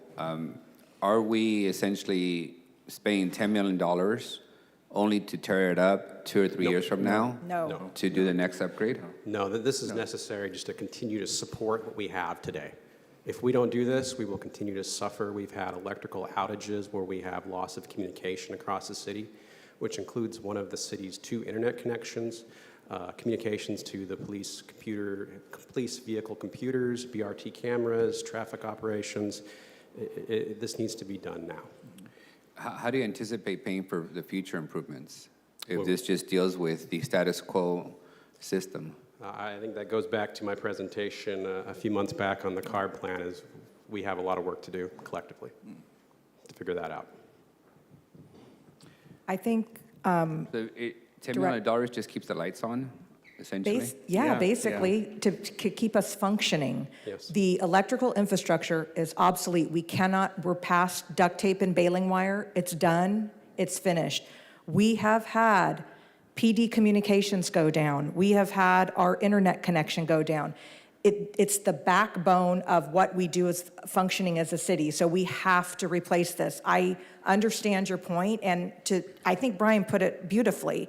We have to fix what we have and get it operational. And yeah, at some point we are going to have further expansions, whether it be for the 911 center and future projects. But we are barely functioning right now on some really important services for public safety and the city as a whole. How far away are we from the 911 center? Scott or Randall, I mean, we're on schedule to have completion by December of 2025, correct? By the ARPA deadline? We have to be. So my question is, why aren't we Under then contract. incorporating that 911 center that essentially is ready under construction phase, or? It's not under construction, it's under design. And so I guess I would kind of looked at as sort of like that is a separate development project and it's going to have to account for its infrastructure. We can't wait. We can't wait. You can't wait. And PG&E won't allow us to do that additional electricity for the 911 center until we finish what we're doing right now. And again, Councilmember, as we talked about during the budget process, this was a project that was spec'd out back in 2015 for the entire MSC complex.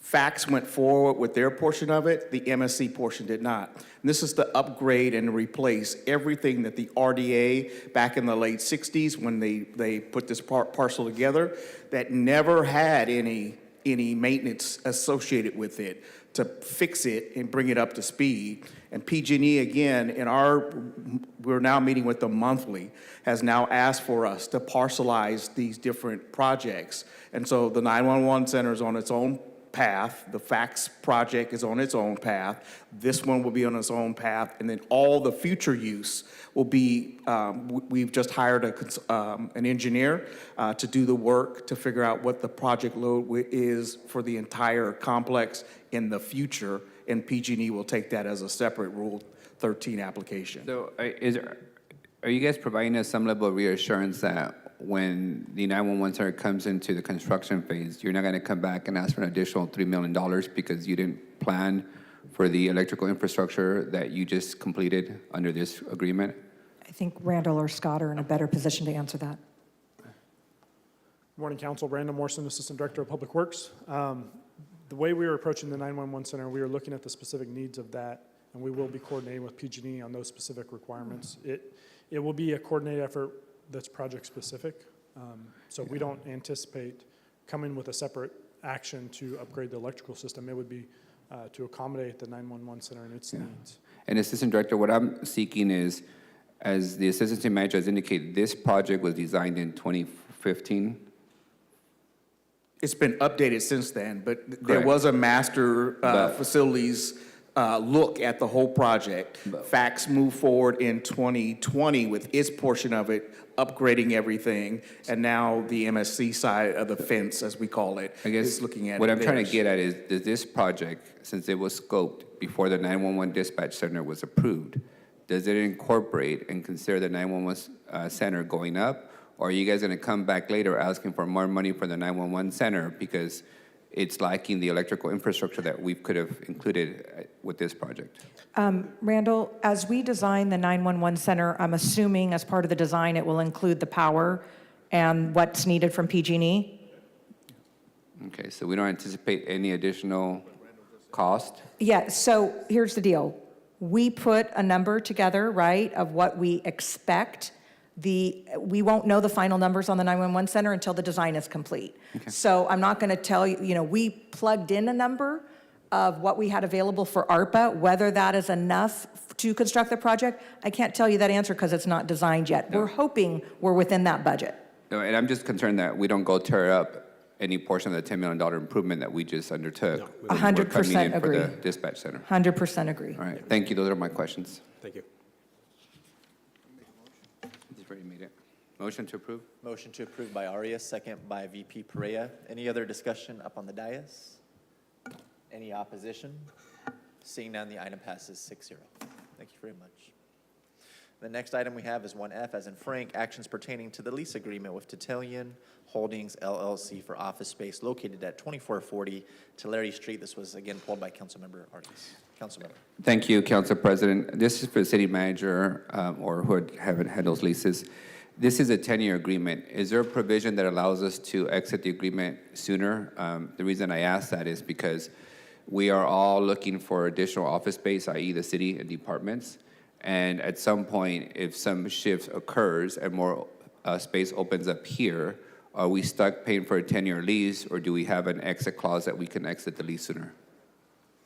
Council member, there is a provision in there that says we have to follow state law, and so if there is an appropriation from council for the lease, then we have an ability to get out of it. Okay, so we do have an ability, say 2 years from now, we don't need the office space, we can get out of it? I Or are mean, we if stuck with council 10 doesn't years? appropriate the money, we have an ability legally to get out of it. Yeah, I know we have an appropriations authority, but I guess what I'm asking, with all the moving decks happening in office spaces, can we get out of this agreement? Because I've never seen a 10-year lease agreement. It's pretty long. Well, the budget office originally, who had the space previously, had at least a tenure, and then we extended it 15. multiple times. I think, to add to what city attorney was saying, it is standard language within most of our agreements to have a lack of appropriations clause that gives us the ability. So I know that we do 10-year leases generally because we get a better deal for a long-term lease. So I don't know if Brian wanted to add anything. Does the provision require us to pay off the lease if we exit early? There isn't a provision for that in there. No. So we give notice that we want out in 2 or 3 years, we're done, we don't have to pay off the remainder 7 years of lease? The way that you're asking the question kind of complicates it. So it really comes down to what the city budgets for it. So I don't know if we just say, hey, we want out of the lease, that's the way that it works. It comes down to what you do during budget.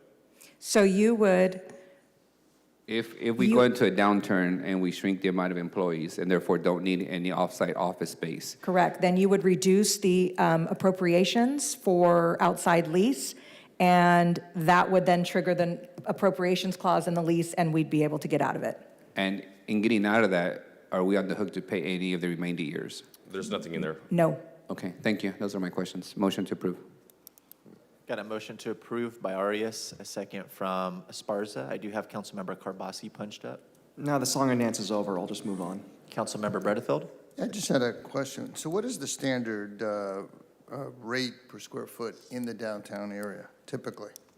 It depends on the class of the office space. So this particular property we classify as a Class A, and it's at market rate, $1.80 right now. Okay. And we have a reduced rate on the square footage, but we're paying 7.55% of the operating costs. Yes. Yeah. Why was that increased? Why did we pick up the operating costs where we had a different situation before? That is, this is the exact same contract that the Budget Management Department had, set up very similarly, which was actually for a 15-year lease. The 7.55% is proportionate to the space leased versus the total available space. So we are paying the operating costs, utilities, maintenance of the building. Those are things CAM like that. charges, right? Correct. They're the CAM charges, so, you know, what security, cleaning, restrooms, Yeah. those get divided proportionately by all the tenants, and so Yeah. we would pay our portionate based on the amount of square footage, generally speaking, is the way it works on CAM charges. Yes. Got it. Okay, we have a motion and a second on the table. Seeing nobody else punched up, is there any opposition? Seeing none, item passes 7-0. Thank you, Director Barr. Thank you. Appreciate your time this morning. Next up, we have item 1K, as in keying, actions pertaining to a requirements contract for charter bus services. This item was pulled by Councilmember Arias. Hi there. Fully supportive of the item, but I just had one question. Are the drivers of this vendor unionized? I can find out for you. I don't have that information available right Okay, now. and is there any reason why we can't do this in-house? Yes, so the reason why we're contracting out is because we need bus transportation that has restrooms on board. We don't make a stop from here to Camp Fresno or to other locations for safety reasons. I was sure there was a good answer for it, so thank you for that. With that, I'll make a motion to approve. I got a motion from Arias and a second from Esparza. Seeing nobody else punched up, is there any opposition? Seeing none, item passes 7. Do you want to talk before we pass it? Sorry for that. Just got confirmation the bus drivers are not union drivers. Item passes 7-0. Thank you. Next up is item 1L, as in Lincoln, actions pertaining to funding provided by the U.S. Department of Housing and Community Development, Office of Community Planning and Development. This was pulled by Councilmember Arias. Hi there, how are you? Just one question. There was some comments during public comment about the legality of this amendment or substantial amendment. Where is the money being programmed to? So we're taking some project savings. Can you speak closer to the mic? Yes, I'm sorry. And I'm Karen Jenks, the manager for the Community Development Division. The money is being reprogrammed from project savings from a couple of years, and we're going to be putting it towards affordable housing development, which is allowable under the home program. Do we have projects identified yet? Not yet. We did just close our affordable housing development NOFA. It's going through the underwriting process, and as those follow through all of those processes, we'll come to council with agreements, and this will be a potential funding source of those projects. Do you know how many responses we got to the notice? Yes, we received 14. 14. For a total of about $62 million in an ask. So in short, we're taking funds that we saved from other previous projects over the last 2 years, redirecting them to housing projects that you guys are assessing the 14 applications for, and you'll come forward with. Thank you. Motion to approve. I have a motion from Arias and a second from Council Vice President Perea. Seeing nobody punched up, is there any opposition to the motion on the table? Seeing none, item passes 7-0. All right, thank you very much. Next item is 1N, as in Nancy, actions pertaining to the climate adaptation and environmental justice planning. This item was pulled by myself. Good morning, Sophia. You'll be answering questions on this item today? Yes, I will, Council President Maxwell. Sophia Pagalatis with Long Range Planning. Thank you very much. If you could please just educate me on the difference between a climate adaptation plan and a climate action plan. Yes, indeed. That is a source of confusion quite often. Climate action plans are essentially future-oriented, focused on reducing greenhouse gas emissions. And the city adopted its own climate action plan in 2021. It's called a greenhouse gas reduction plan. Climate adaptation plans are plans that focus on helping a jurisdiction adapt to climate change right now. So what are our climate threats right now? What measures do we need to take to adapt to our changing climate right now? That's the So difference. more present versus future oriented? Exactly.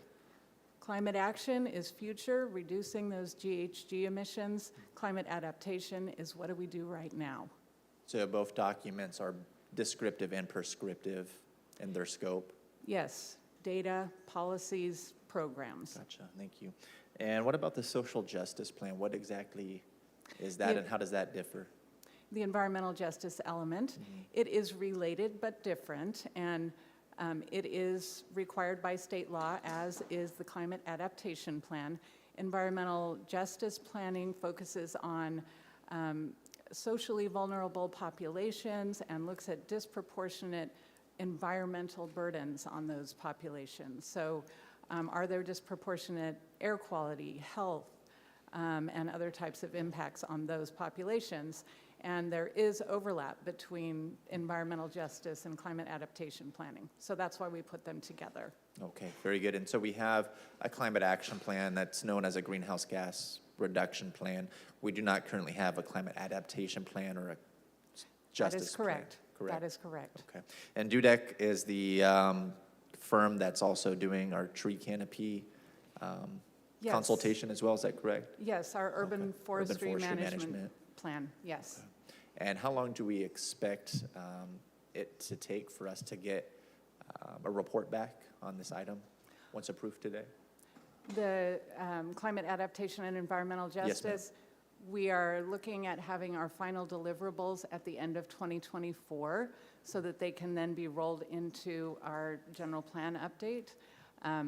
So that is what our timing is anticipated. You will certainly hear about the project at various points along the way, but that's final deliverables. Thank you. And did I read that it would be district-specific with some of those issues and deliverables in the The staff report? proposal proposes some kind of rational geographic distribution of the city, and it's proposed that council districts be used, but if there was another meaningful geography that might emerge as we go along, it might be some other type of geography.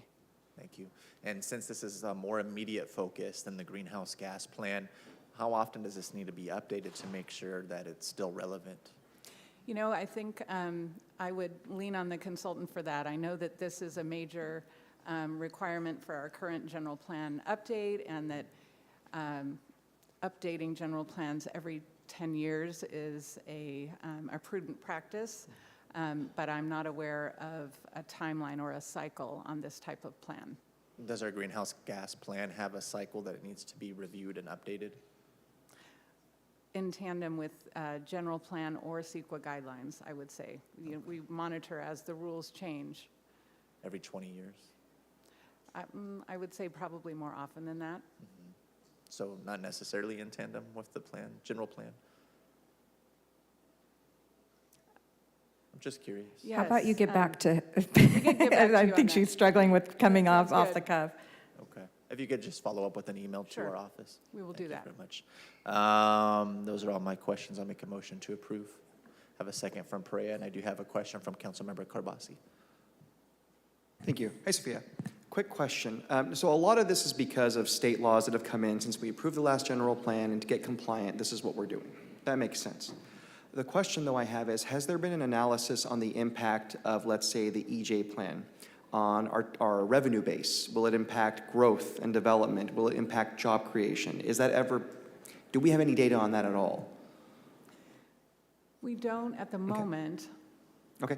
The other question I have, do we know if our neighboring counties are as aggressive as we are in compliance? I only ask that because I am worried with all the raises we've had and the positions we've added. I'm now in the whole, I'm worried about our income coming in. So that's just where I'm at. And I don't want to create a situation, we want to be compliant because we have to be, but I also worry that if Madera isn't aggressive about this like we are, they have a competitive advantage, or Tulare and Kern. Do we have any information on that at all? We do at the county level. Okay. At the regional Fresno County level, climate action and adaptation planning is beginning with the Air District and the City of Fresno as partners to that effort. Okay. All right. That's all I have. Thank you. Thank you. Seeing nobody else punched up, we do have a registered no vote from Councilmember Bredefeld on this item. Do we have any other opposition? Seeing none, item passes 6-0. Thank you very much for your time. Next up is item 1Q as in Queen. This is actions pertaining to the 2022 Edward Byrne Memorial Justice Assistance Grant Program. This item was pulled by Councilmember Arias. Motion to approve? Got a motion from Carbasi and a second from Esparza. This is item 1Q as in Queen. This is the JAG program grant for the police department. Councilmember Arias. Hi, Chief. Good morning. Quick question on this. Why are we acting as a fiscal agent for the county? I know sometimes we do joint applications, but that just, popped out at me. On this particular grant, the original application was done jointly. Thus, we are the fiscal agent. We get the larger portion of this grant, I believe $243,000. So it just made sense for us to be the fiscal agent. It's a pretty light lift for us. We've been applying for this grant for several years. And the proposal indicates that you'll be using this for items that were not in the proposed budget that was adopted? That is correct. Okay, thank you. And then while I have you up here, I had a general question. I read the story from the Fresno Bee on disciplinary actions of officers and whatnot. Don't want to get into the specifics, but in general, I know that when those of us who have CCWs, if we're intoxicated and floundering a weapon, we lose our CCW. Does the same standard apply for an officer if they're under the influence, armed? Does that result in their termination? Does that result in their ability to carry a gun? Or is it a slap in the hand kind of arrangement? It is. It certainly can. So being in possession of a firearm while under the influence of intoxicants is a serious charge. It also falls under SB 2, which has to be reported to the state. So regardless of what determination we make, and I can't set a general standard because they're all very, very different, but they could actually lose their ability from the state, their license to be a police officer. So it's a pretty serious matter. And would that result in a termination from the city? It can. If you lose your license with the state? It can, yeah, because they can't perform their job as a police officer. Okay, thank you. Sure. We have a motion and a second on the table. Seeing no other council members punched up, is there any opposition? Seeing none, the item passes 7-0. Thank you, Chief, for your time. Thank you. Okay, our last contested consent item is 1LL, as in Lincoln. This is a resolution to bring focused attention to an affordable connectivity program to bridge the digital divide for residents who lack internet access. This was pulled by Council Vice President Perea. Council Vice President, floor is yours. Yes, thank you, Council President. So this item is simply to bring attention to an internet connectivity program that's currently being underutilized here in the county.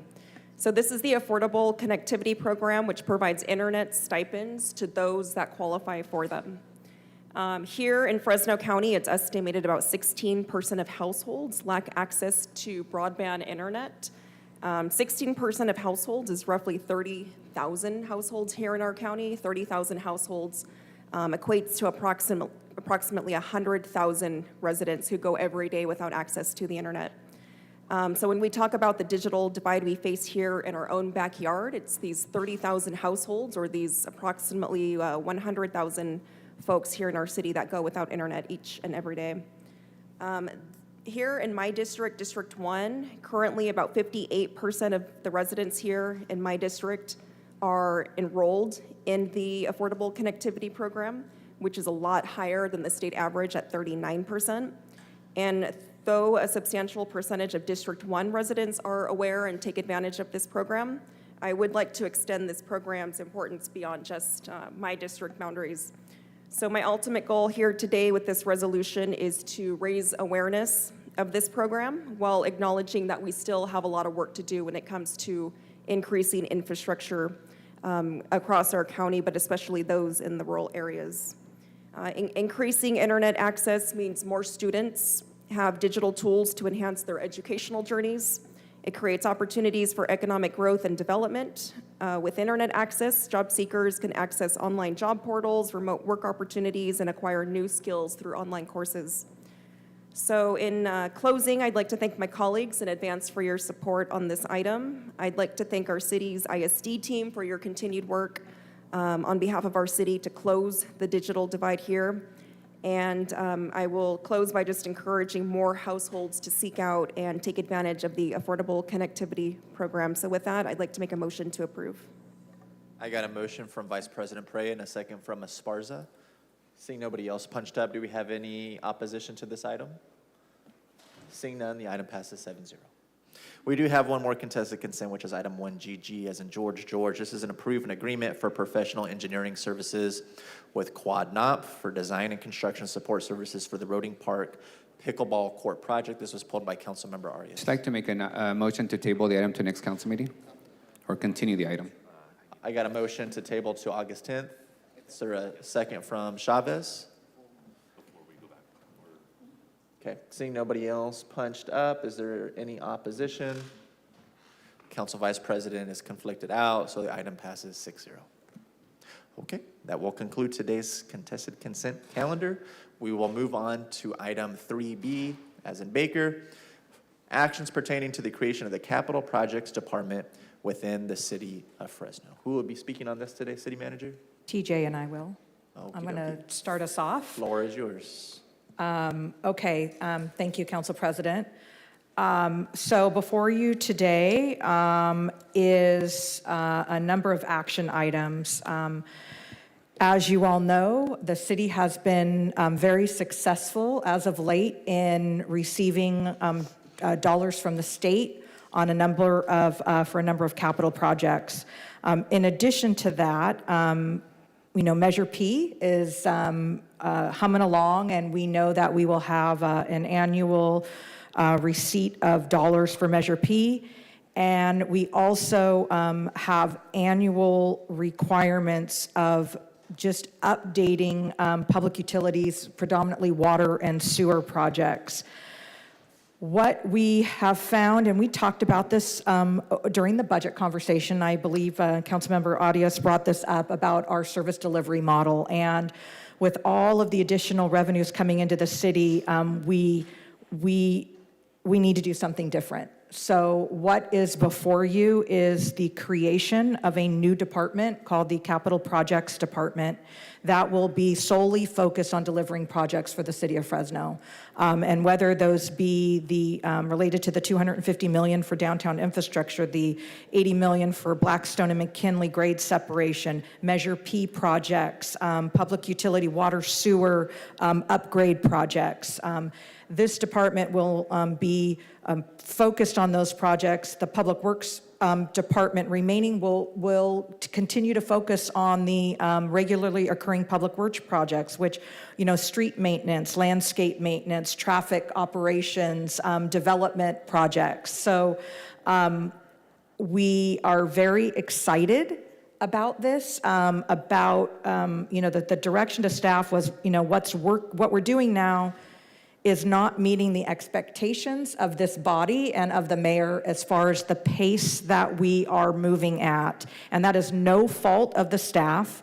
We have just grown tremendously in revenue. So we said we got to look at this and what is it going to take to get moving and be able to deliver these projects on a timeline that is reasonable and accomplishable. So with that, I'm going to turn it over to TJ for the specifics of what each agenda item is. But thank you so much to TJ Miller, Ruthie Quinto, Scott Mosier, Randall Morrison, Brock Buki, and several others who were very instrumental in getting this agenda item together and putting together a recommendation for you on a structure that we think can meet the expectations that you have outlined for us. With that, I'm going to turn it over to TJ. Thank you, Georgianne. This morning, we are bringing forth 4 items for your approval, and that I'm actually honored to bring to your approval because this is that moment where we rise to the moment as a city. Instead of trying to make things work within our structure, we went out of the box, went out of the creative mindset, stayed within all of the confines of our governance, but we were able to build a structure that I think will deliver projects to your satisfaction. So with that, we are requesting to create the Capital Projects Department. There's a resolution in the packet for you. Adopt the 6th Amendment to the AAR, our Annual Appropriates Resolution, and that is to appropriate $50 million for the downtown Fresno public infrastructure improvement projects. and then to reclassify monies from Public Works and Public Utilities to fund the positions to initially start this new department. Next is to adopt the PAR, our position authorization resolution, to add 46 new positions to this department, transfer 74 from Public Works, and 20 from the Department of Public Utilities. And finally, to adopt the First Amendment to the FY24 salary resolution to retitle, in Unit 13, retitle supervising professional engineer to licensed professional engineer and increase that salary. Also change Unit 14 to retitle Public Utilities, Public Works licensed engineer manager to just licensed engineer manager and increase that pay structure. And then increase the top of E5, the range E5 in Unit 2, and that's to address any compaction. If there are any questions, I am available to answer. Thank you. We do have a few council members punched up, beginning with Councilmember Carbasi. Great. No, thank you, TJ, and thank you, City Manager and your team for bringing this forward to us. I'm going to say right now, I think this is one of the most significant votes we're going to take this entire year. We've been blessed with money from the state and the federal government, but we also have a lot of requirements. We just approved our budget. We have a lot of great public works projects in the works. We have SB1 projects. We have our parks projects with the influx of money from Measure P. So instead of being told 6 months from now, oh, we don't have the bandwidth, this is a very proactive measure. But I agree with what you said, and I hope folks understand, Fresno, I was born and raised here, but we're no longer just a small farm town. Ag is a part of our soul, but we're a growing metropolis, but we have to build out, and this is going to make it possible for us to do that. But I think what's also really significant, City Manager, is, and what you've briefed us on, is we are going to be more competitive when it comes to pay versus Caltrans and other entities because we need engineers. It's a specialty, and you have to have that if you're going to do this work, and we'll be able to offer more competitive pay and not have those vacancies anymore. So I think this is very proactive. I'm grateful to that. On the flip side, I shared with you earlier, I'm just a little bit concerned now that we're doing all these bold, big things about paying for them. Now, I know we have a plan to pay for this department, which is great. So I'm going to be looking at our revenue base, but that's a debate for a whole different day. Today, I'm really proud to be a part of this and be here in this moment and support this new department. And I think we have high expectations, and this is you delivering on those expectations. So thank you for that. Oh, motion to approve. I have a motion by Carbasi and a second by VP Perea. We do have Councilmember Chavez punched up. Yeah, thank you, President. Thank you, TJ, and thank you to our city manager for reaching out and kind of walking me through what this would look like. I do have a couple of questions, just I think for the benefit of the public. And first of all, thank you to I walked in this morning with Scott Mosier, and I was, if you didn't have donuts with you, I was going to actually get you guys some donuts for the work you guys have been doing out there for our streets. Potholes, sidewalks, streets. I mean, you see our crews out there, working hard every single day. I know, Scott, you mentioned that the rain caused a lot of the, I would say, previous potholes that we've had to either be worse or require some much needed repair. I can tell you that this is probably the number one issue for our residents, making sure that, neighborhoods are walkable, that kids can get safely to school without having to step on mud when it rains or into traffic, avoiding a lot of those issues that we have. But just logistically speaking, I think maybe this is a question for either TJ or our city manager.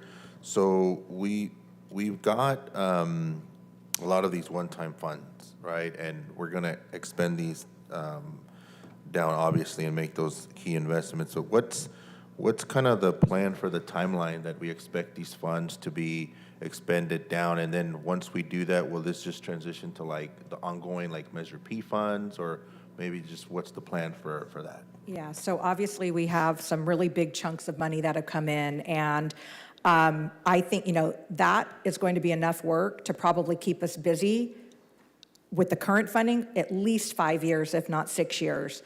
We are going to continue to be aggressive with other funding sources coming in, whether it be from the Biden infrastructure dollars, other state dollars. I think one thing that we've seen in this very divisive world, infrastructure is sort of universally appreciated, whether it be the Republicans or the Democrats. So I think we're going to continue to see that commitment. Having said that, just like with what we do now, it's all about management. So if for some reason, grant funding, infrastructure funding, Measure P slows down, we do what we do now, which is we watch the revenues and we match the expenditures with the revenues. So if 6 years from now, there's been no dollars coming in to replace these, we start holding vacancies. We have natural attrition.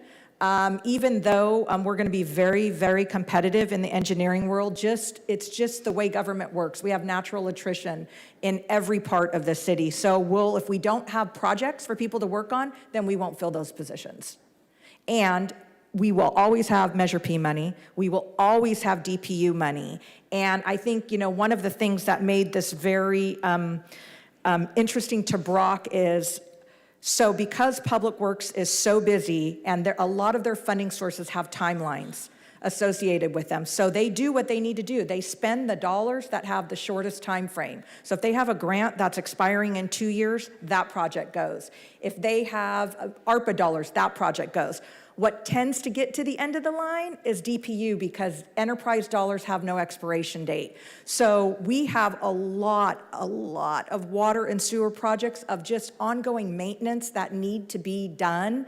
And this will give us the ability to do those and those dollars are always going to be there, to do those on a maintenance effort instead of an emergency. And that's what we're seeing happen. Projects that we know need to be done, we knew needed to be done a couple years ago, but we just haven't gotten to them yet, have now become emergencies.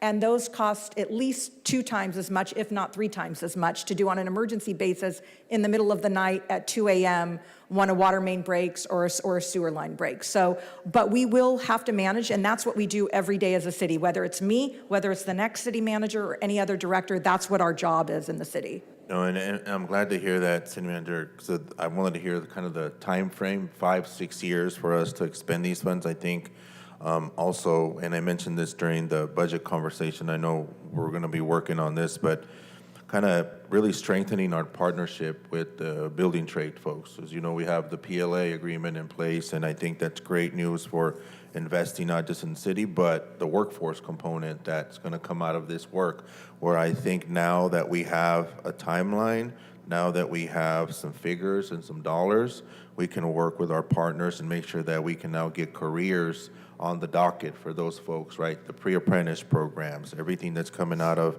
Fresno City College and, even our local school districts. I really do see this as an opportunity. And I know, as you know, we had the meeting last year where we're trying to flag all the projects coming, forward for our building and construction trade folks so that they know and get ready for bringing a lot of those folks into the curriculum and the process of what that will look like. So I just wanted to kind of get that, for the benefit of the public and make sure that, we're focused and prioritizing that workforce component piece, because 5-6 years is a lot of work for a lot of people. And I think that's great news for Fresno, because we always talk about poverty and how do we lift people out of poverty. This is probably one of the most powerful tools we can have, is to give somebody a job, and then from that job, have a career. So thank you guys for the work that you've been doing, and thank you, City Manager, for reaching out and kind of clarifying and giving us an overview on that. Thank you. Thank you very much. Councilmember Esparza. Yeah, I want to thank the City Manager for answering most of my questions. I did think of one, and that was just sort of in comparison to other large cities. I mean, have other large cities done this and split off and have separate departments? Or are we doing something just completely entrepreneurial here? I don't know that it's completely unfamiliar, but what I would tell you is what we did before was, I think, a traditional government model. And I think what I feel I heard loud and clear, and what I've heard loud and clear from all of you, is that delivery model was not meeting expectations. And so to TJ's point about a little bit out of the box, I think this is a combination of government and private sector. So the singular focus, I think is, I don't know, and maybe Scott can speak to other cities, but I think it's a little combination of both a private sector model and government model. So I guess thinking about, it's somewhat entrepreneurial, what is our ability to walk this back? I mean, if for some reason it does not work? Basically, undo, roll the positions back into the Public Works Department theoretically. If we run out of money and, the spigots dry up from the federal and state governments, then obviously the positions that are vacant that we didn't need to fill because we don't have work for them, those positions could either remain vacant or be removed from the PAR and then roll the operation back into the Public Works Department. Yeah, I mean, I think we're going to be decently well-funded for, the next several years.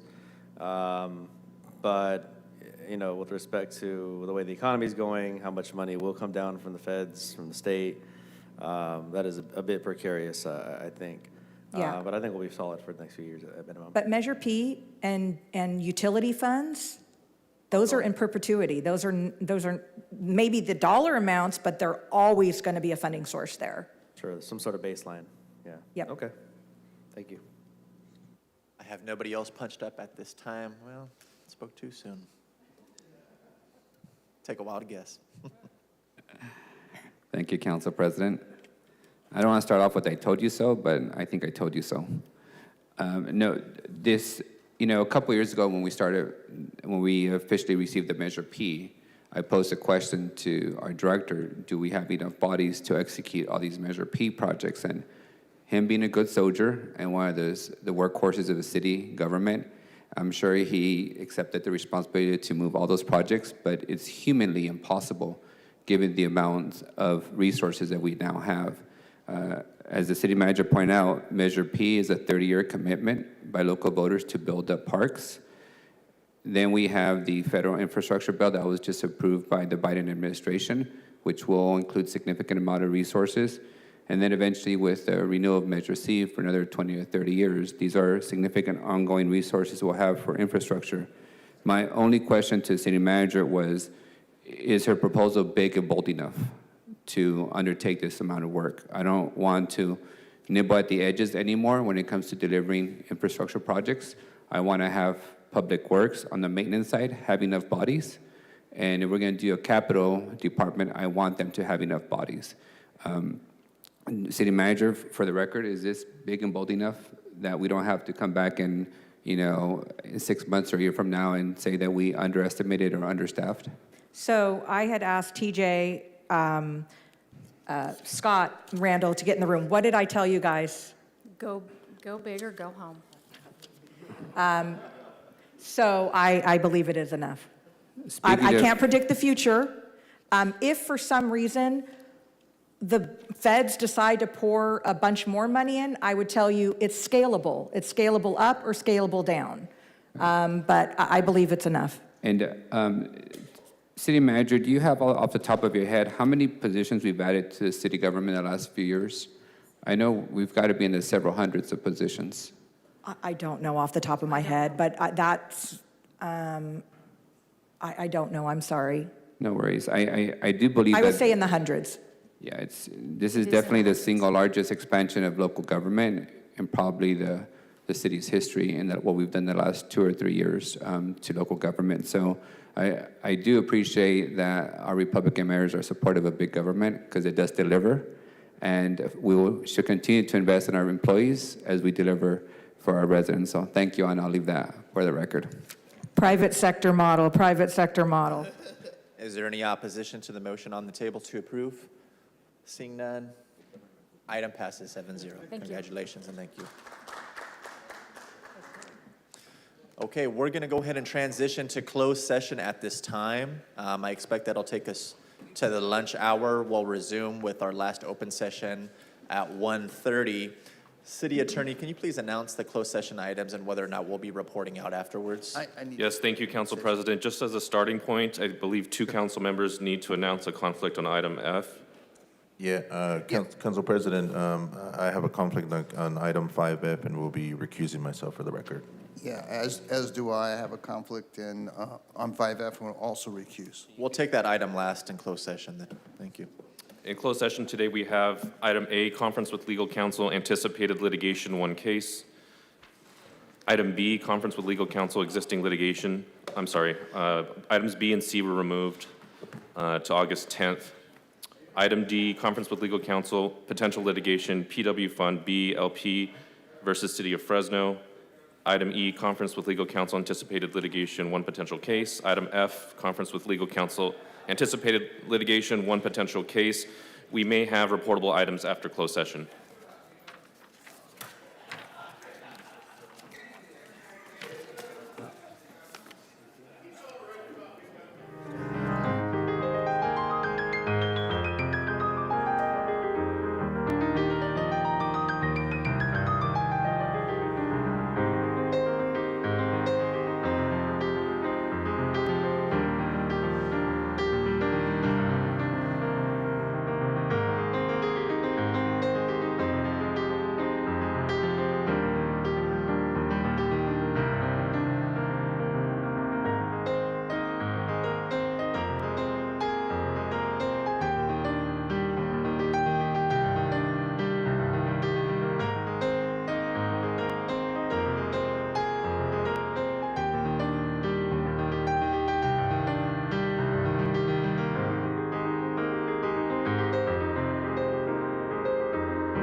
Testing.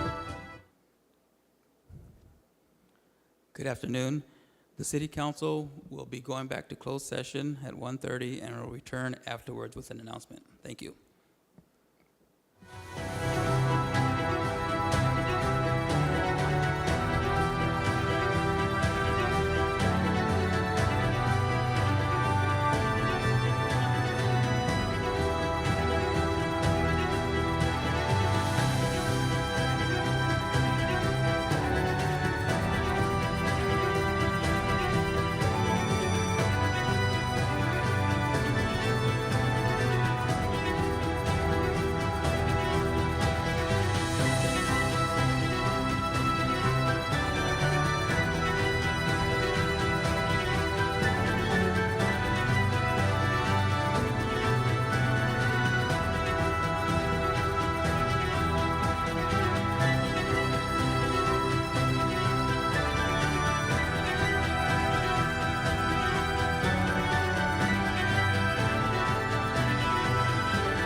Yes, the only reportable item is as to item 5F, conference with legal counsel, anticipated litigation.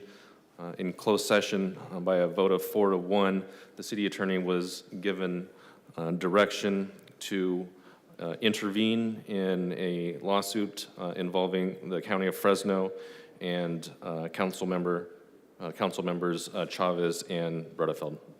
All right, thank you very much, City Attorney. We're going to move on to our last open session item, which is 3A as an addendum. Presentation on the Fresno County multi-jurisdictional housing element, sponsored by the Planning and Development Department. Hello again, Sophia. Good afternoon. Hello again, Council President Maxwell, members of the council. Sophia Pagalatis with the Planning and Development Department. And this is an informational item for you today on the multi-jurisdictional housing element public draft that was recently released for a 30-day comment period. Presenting today is Chelsea Payne of Ascent. She is our consultant. You met her when she presented to you on this item last August. So without further ado, I will present Chelsea. All right, thank you, Sophia. Good afternoon, Council President, members of the council. I'm Chelsea Payne, Director of Urban Planning at Ascent, and very happy to be here today to present this milestone of the public review draft housing element. I'm going to, next slide, please. This is not working.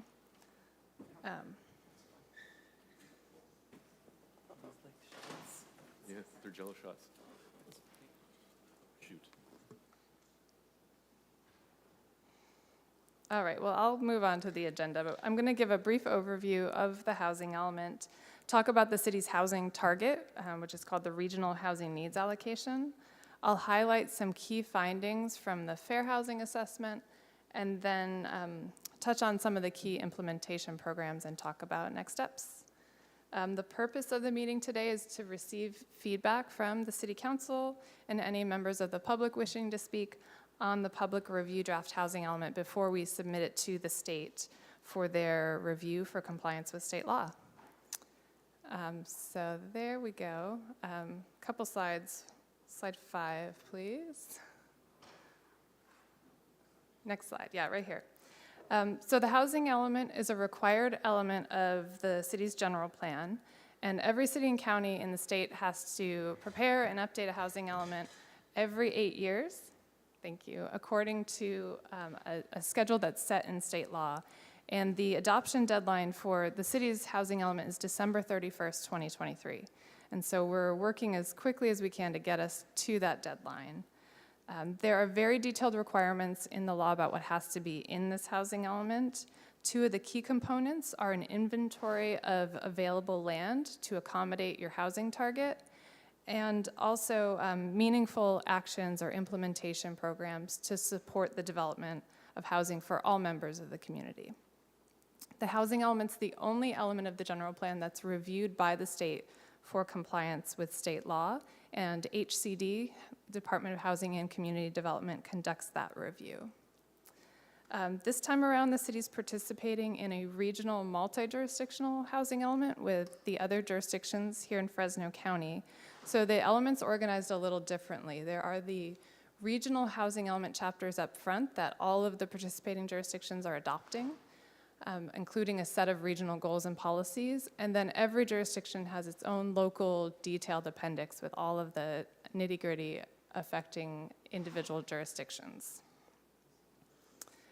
Schedule review, we kicked off this project last summer with some community engagement, and just last week we published the draft housing element for a 30-day public review, which will take us into August. And during the 30-day public review, we met last night with the Planning Commission, we're here today with the City Council, and the city is going to be holding a series of community workshops over the next couple of weeks. Following public review, we're going to be revising the housing element in response to public comments, and then, as I said, submitting it to the state for their review.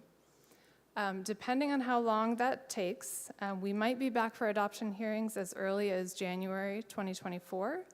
But it's more likely that we'll be working with HCD to resolve their issues and their comments into the first quarter of 2024, with adoption hearings sometime in late spring. So that's probably more realistically what to expect given what we've seen across the state. If I may, you presented two schedules, the secondary being the more realistic one, so why not just adopt that schedule? We are hopeful and working towards this, and we're going to do everything we can to try to resolve the state's comments as quickly as possible, but we've just seen how this can drag out with the state. So this is our plan A, our hope we can meet this schedule, but I just want to set expectations that what we've been having to deal with around the state looks something more like this. Thanks. On community engagement, in addition to the regional focus group meetings and stakeholder consultations, the city worked with community partners to hold 15 local community workshops here in Fresno last fall and this past spring, and about 250 people participated. And then here you can see the 6 workshops that are going to be held over the next couple of weeks, starting with a workshop here tonight at 5:30. So I'm going to talk next about the regional housing needs allocation, which is the city's assigned housing unit production target. The state assigned the Fresno region over 58,000 housing units to accommodate over the 8-year planning period. And based on the methodology that the Fresno Council of Governments adopted, each city and county is given a housing unit target. The city of Fresno's portion of that 58,000 units is 36,866 housing units. And that target is broken down by the income levels shown here, from very low income all the way to above moderate income.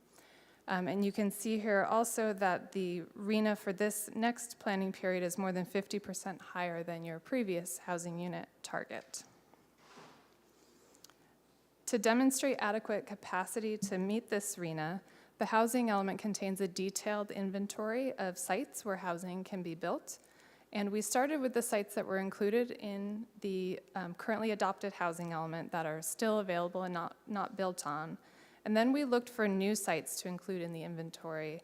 And we looked particularly along the mixed-use corridors where the city has recently taken action to promote and facilitate more housing development. We also get to count in the inventory a reasonable projection of the number of accessory dwelling units that we expect to be built, and then any entitled projects in the pipeline. So we add up all of that housing capacity, and we determine that the city does have adequate zoning to meet the RHNA. Each of the sites in the inventory is classified by income level. And according to state law, sites that have zoning that allows at least 30 units per acre can count as a lower income inventory site. And so those zones are all shown on the lower right hand of the slide. Fresno has a lot of zones that allow 30 units per acre. So there are a lot of sites classified as low income. Now that doesn't mean that a developer has to come in and build lower income housing on the site. It means that those sites have a density that's deemed appropriate and adequate for affordable housing to be built. Here's the map of all of the sites in the inventory. We show each of those vacant and non-vacant available sites based on the zoning. And then here's the summary table demonstrating adequate capacity to meet the RHNA at all income levels. And at this point, we have about a 30% buffer in the lower income and the above moderate income categories. So sufficient capacity in both of those categories. The most significant new requirement for this housing element is the obligation of cities and counties across the state to affirmatively further fair housing. Assembly Bill 686 requires all public agencies in California to administer their housing and community development programs in a way that affirmatively furthers fair housing, or AFFH for short. And this means taking meaningful actions to combat discrimination, overcome patterns of segregation, and foster inclusive communities where everyone has equal access to opportunities. In the housing element, we're required to prepare a fair housing assessment that covers the topics that are all shown here, and also to analyze the location of the sites in the inventory relative to these fair housing factors. And then based on the findings from the fair housing assessment, cities and counties are required to adopt implementation programs that are going to produce meaningful results in terms of moving the needle on these fair housing issues. So I'll highlight some of the key findings from the city's fair housing assessment. The first is related to concentrated areas by race and income.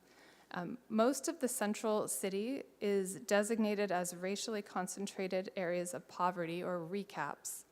And a large portion of the lower income RENA is accommodated within areas classified as recaps because of policies to encourage high-density housing close to the central core where there's jobs and transit.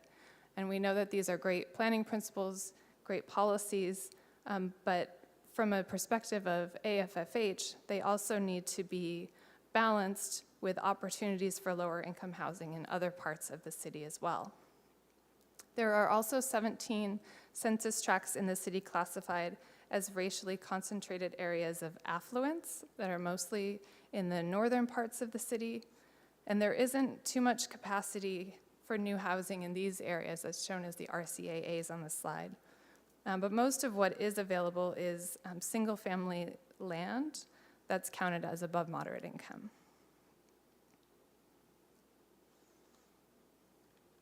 Next slide, please. About 40% of the city is classified as areas of high segregation and poverty or low resource. Those are areas shown in yellow and in the light green. And about 40% is classified as high and highest resource, shown in the shades of blue. Over half of the above moderate income housing capacity is in these low resource areas and areas of high segregation and poverty. And that provides opportunities to balance the concentration of poverty in these areas with higher income housing. But then on the flip side of that, less than a quarter of the lower income housing capacity is in the high and highest resource areas. Again, this is largely because of the predominance of single-family zoning in these high-resource neighborhoods. One of the reasons this is important is the state is prioritizing providing affordable housing funding to sites that are in high and highest resource areas. Over half of the city is considered susceptible to displacement risk, according to the Urban Displacement Project. This is largely because of the lower incomes and rising rents. And so what this tells us is there's a need for tenant protections to prevent eviction, deeply affordable housing to match the very low income housing needs, and accessible units for seniors and people with disabilities. So lastly, I'm going to highlight some of the key implementation programs included in the action plan. Sorry about that. The housing element includes 7 goals, 48 policies, and 34 implementation programs, 16 of which are new programs that were added either in response to state law, based on community input, or recommendations from other plans and strategies, namely the One Fresno Housing Strategy. And here are the 7 goals under which the policies and programs are organized. The first 6 are part of the regional set of goals and policies, and then Goal 7 was added as a local goal section to address issues important here in the city of Fresno. There are 9 programs under the first goal, which is to accelerate the production of new housing to meet the needs at all income levels, and I'm just going to highlight a few here that are in bold. First, Program 1 is about tracking development activity to make sure that the city is maintaining capacity to meet the RENA throughout the entire 8-year planning period. The city needs to make findings when it approves market rate developments on sites that are classified as lower income in the site's inventory. So with each of those project approvals, there will need to be a finding that there's sufficient capacity on the other sites in the inventory, and if at any point there isn't sufficient capacity, a replacement site has to be made available within 180 days. So tracking is going to be even more important going forward. Program 2 is an important program to address the fair housing issues related to access to opportunity. It commits the city to creating capacity for an additional 750 units of higher density, lower income housing capacity in high resource areas. It also commits to developing zoning standards to allow missing middle and multi-unit housing types in areas currently zoned for single family. Program 3 focuses on encouraging the development of accessory dwelling units. Program 4 contains several actions to streamline the development review process, including a commitment to establish a non-discretionary review process for certain housing applications. And then related to that is Program 8. Consistent with state law, this program requires the city to amend the zoning to allow non-discretionary approval of housing developments that have at least 20% affordable on the lower income sites that were used in the previous housing element. So if you carry a site forward and count it again in this housing element, it's required that it be subject to non-discretionary approval. The programs in this next goal section are focused on providing affordable housing for lower income households. There are a lot of new programs in this section, mostly building on the programs from the One Fresno housing strategy. Program 11 relates to the use of the city's recently established local housing trust fund, which was set up to support the development of affordable housing. And the objective is to leverage $24 million in funds during the planning period. Program 14 sets a goal of establishing a local land bank by 2029 that could acquire land for affordable housing. And Program 15 supports establishing a community land trust. Program 16 relates to the use of surplus public lands for affordable housing.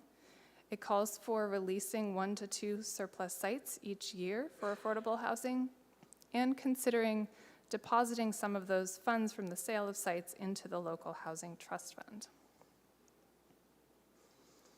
I'm going to jump around a little bit here, but the next 2 goal sections are related to housing and neighborhood preservation as well as energy conservation.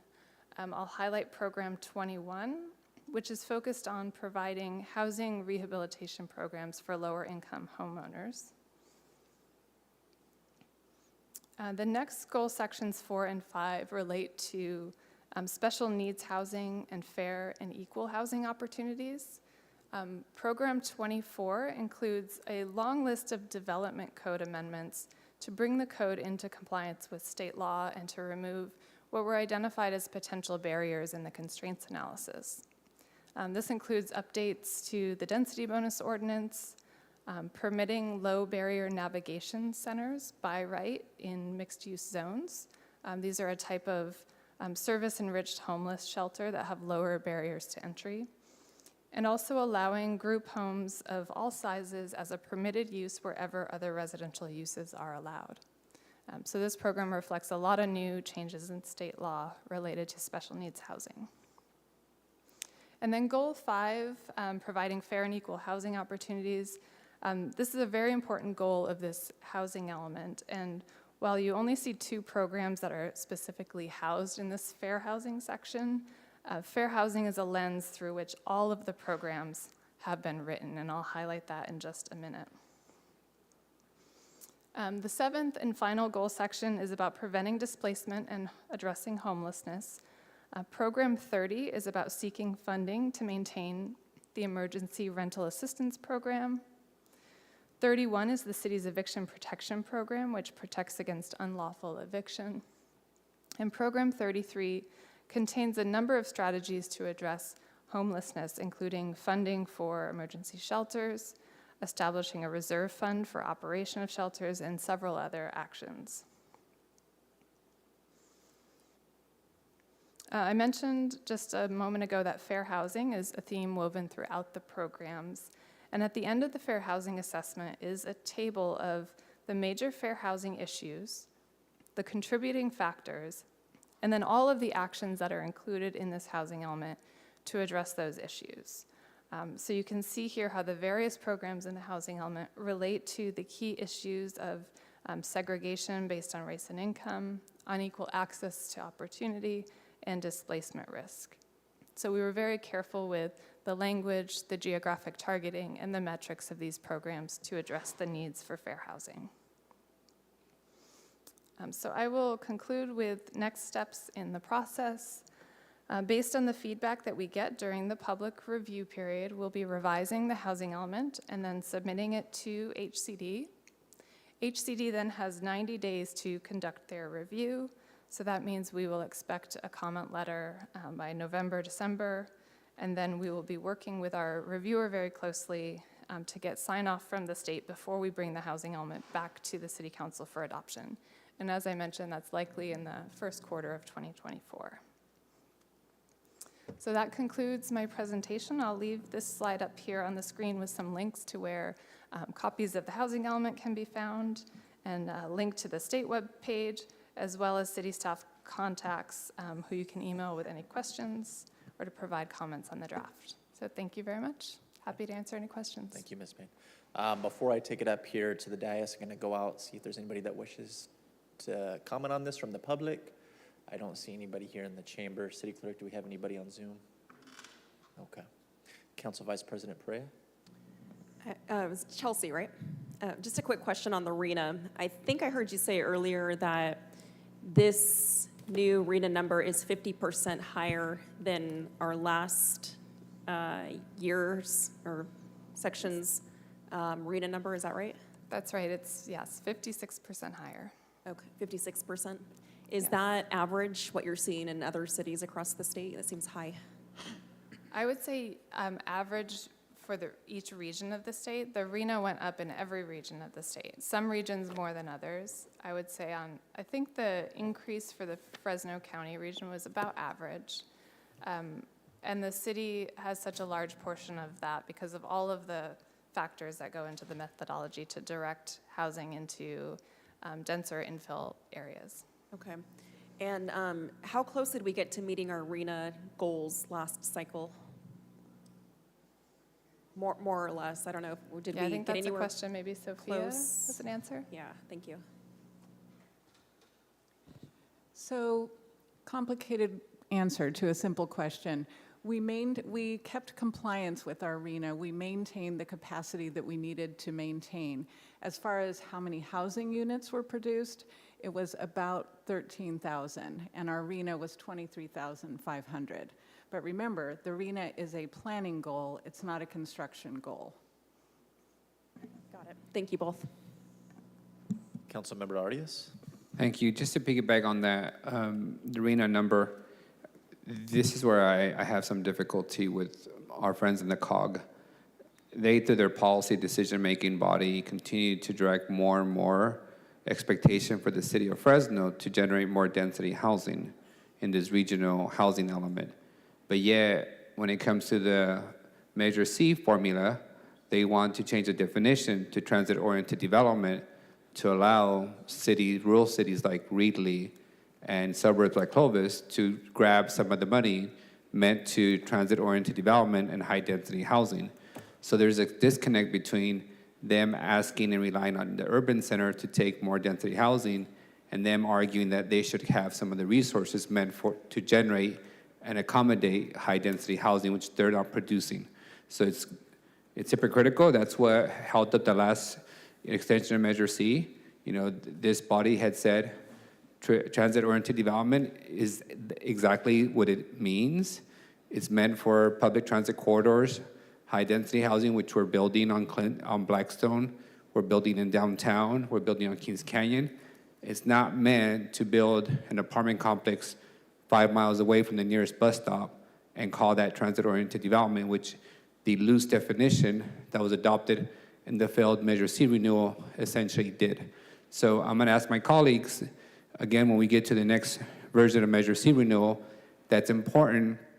If we as a city are going to be expected from our neighboring communities to be the primary host of high-density housing, then we need to make sure that the policies that fund public transit, street improvements, public infrastructure actually abide by that principle, that it directs those funds to the urban center. And I know my colleague and Mayor Ashbeck and Clovis thinks that, building a hospital where there's a bus stop half a mile away is somehow transit-oriented development. It's not, by definition. So I just caution us with that. Secondary, I also want to point out that there was a lot of references to the One Fresno housing strategy. Just want to make sure we're clear on the record. That plan was never adopted by the council. It was simply presented to us. And in the development, there was a series of recommendations, some of which the council adopted and is pursuing, others which is not pursuing. There were some versions of rent stabilization or the unsexy word of rent control as part of that conversation.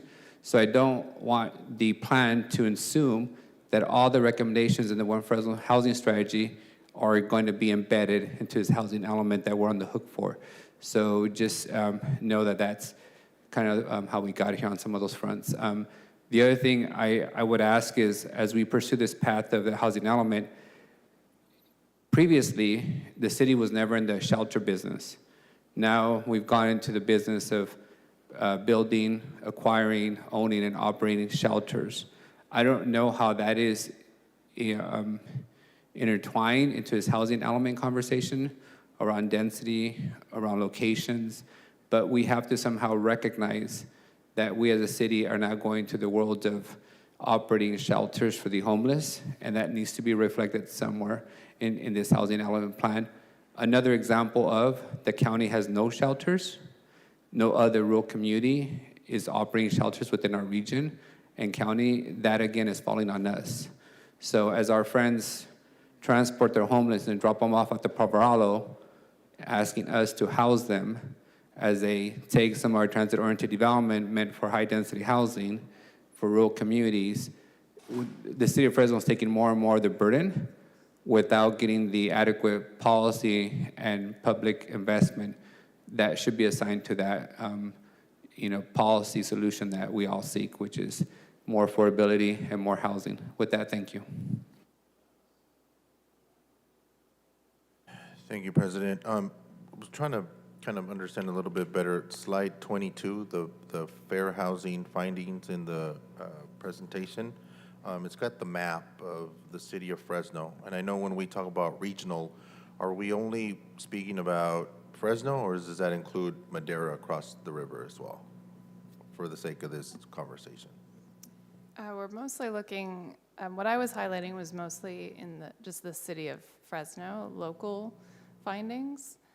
But in the regional fair housing assessment, we do talk a little bit about how that fits within the broader region. Because right now, as it stands, there is no requirement by the state, obviously, to do multi-jurisdictional planning, right?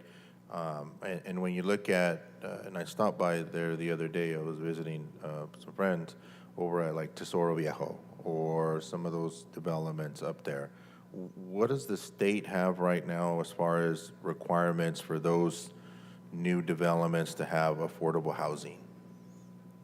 There are no specific state requirements for that.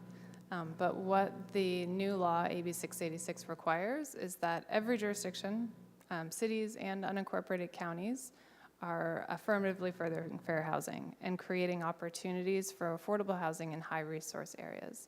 So that's likely something that Madera County would be addressing through their housing element. But there's no specific target or mandate or threshold for that.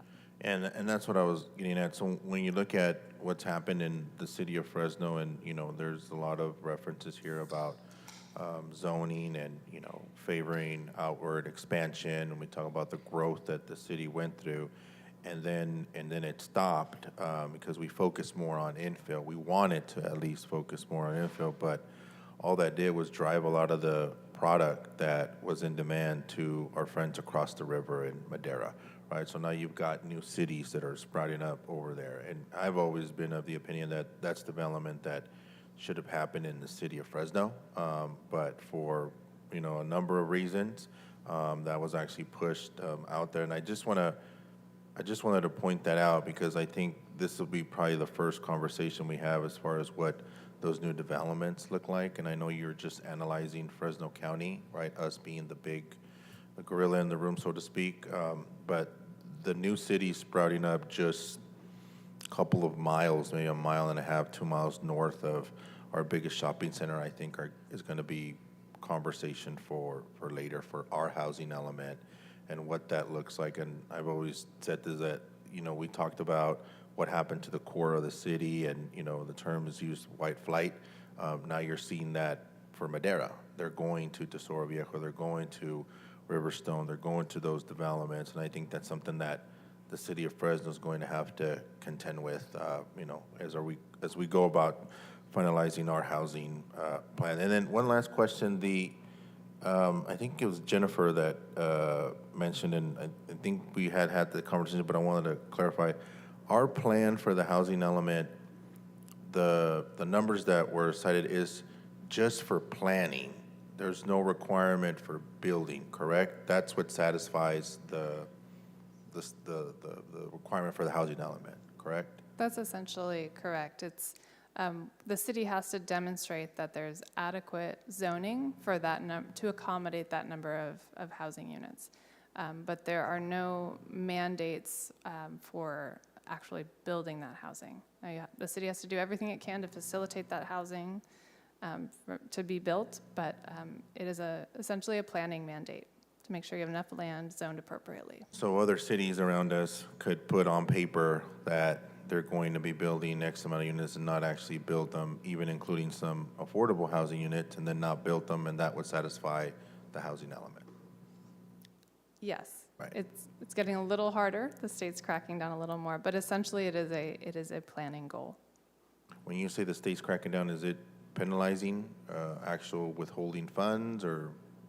The only real penalty tied to construction is Senate Bill 35, ministerial approval. If you haven't met a portion of the RENA, your prorated share of the RENA, then you would be subject to ministerial approval of projects that meet certain criteria. So, but right now that is really the only penalty tied to not building the RENA.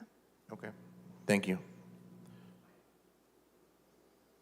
Sure. I just wanted to, again, I appreciate Councilmember Chavez's comments. I feel very similar on some of those items, especially the loss of I've talked today about our revenue base as a city because we're growing. But I just wanted to thank you, Chelsea, thank you, Director, thank you, Sophia.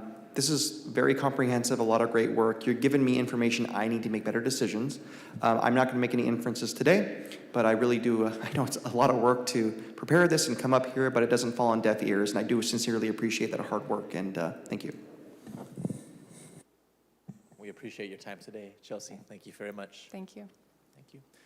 Okay, everybody, the time is 3:12 p.m. That will conclude today's city council meeting. We'll reconvene on August 10th at 9 a.m.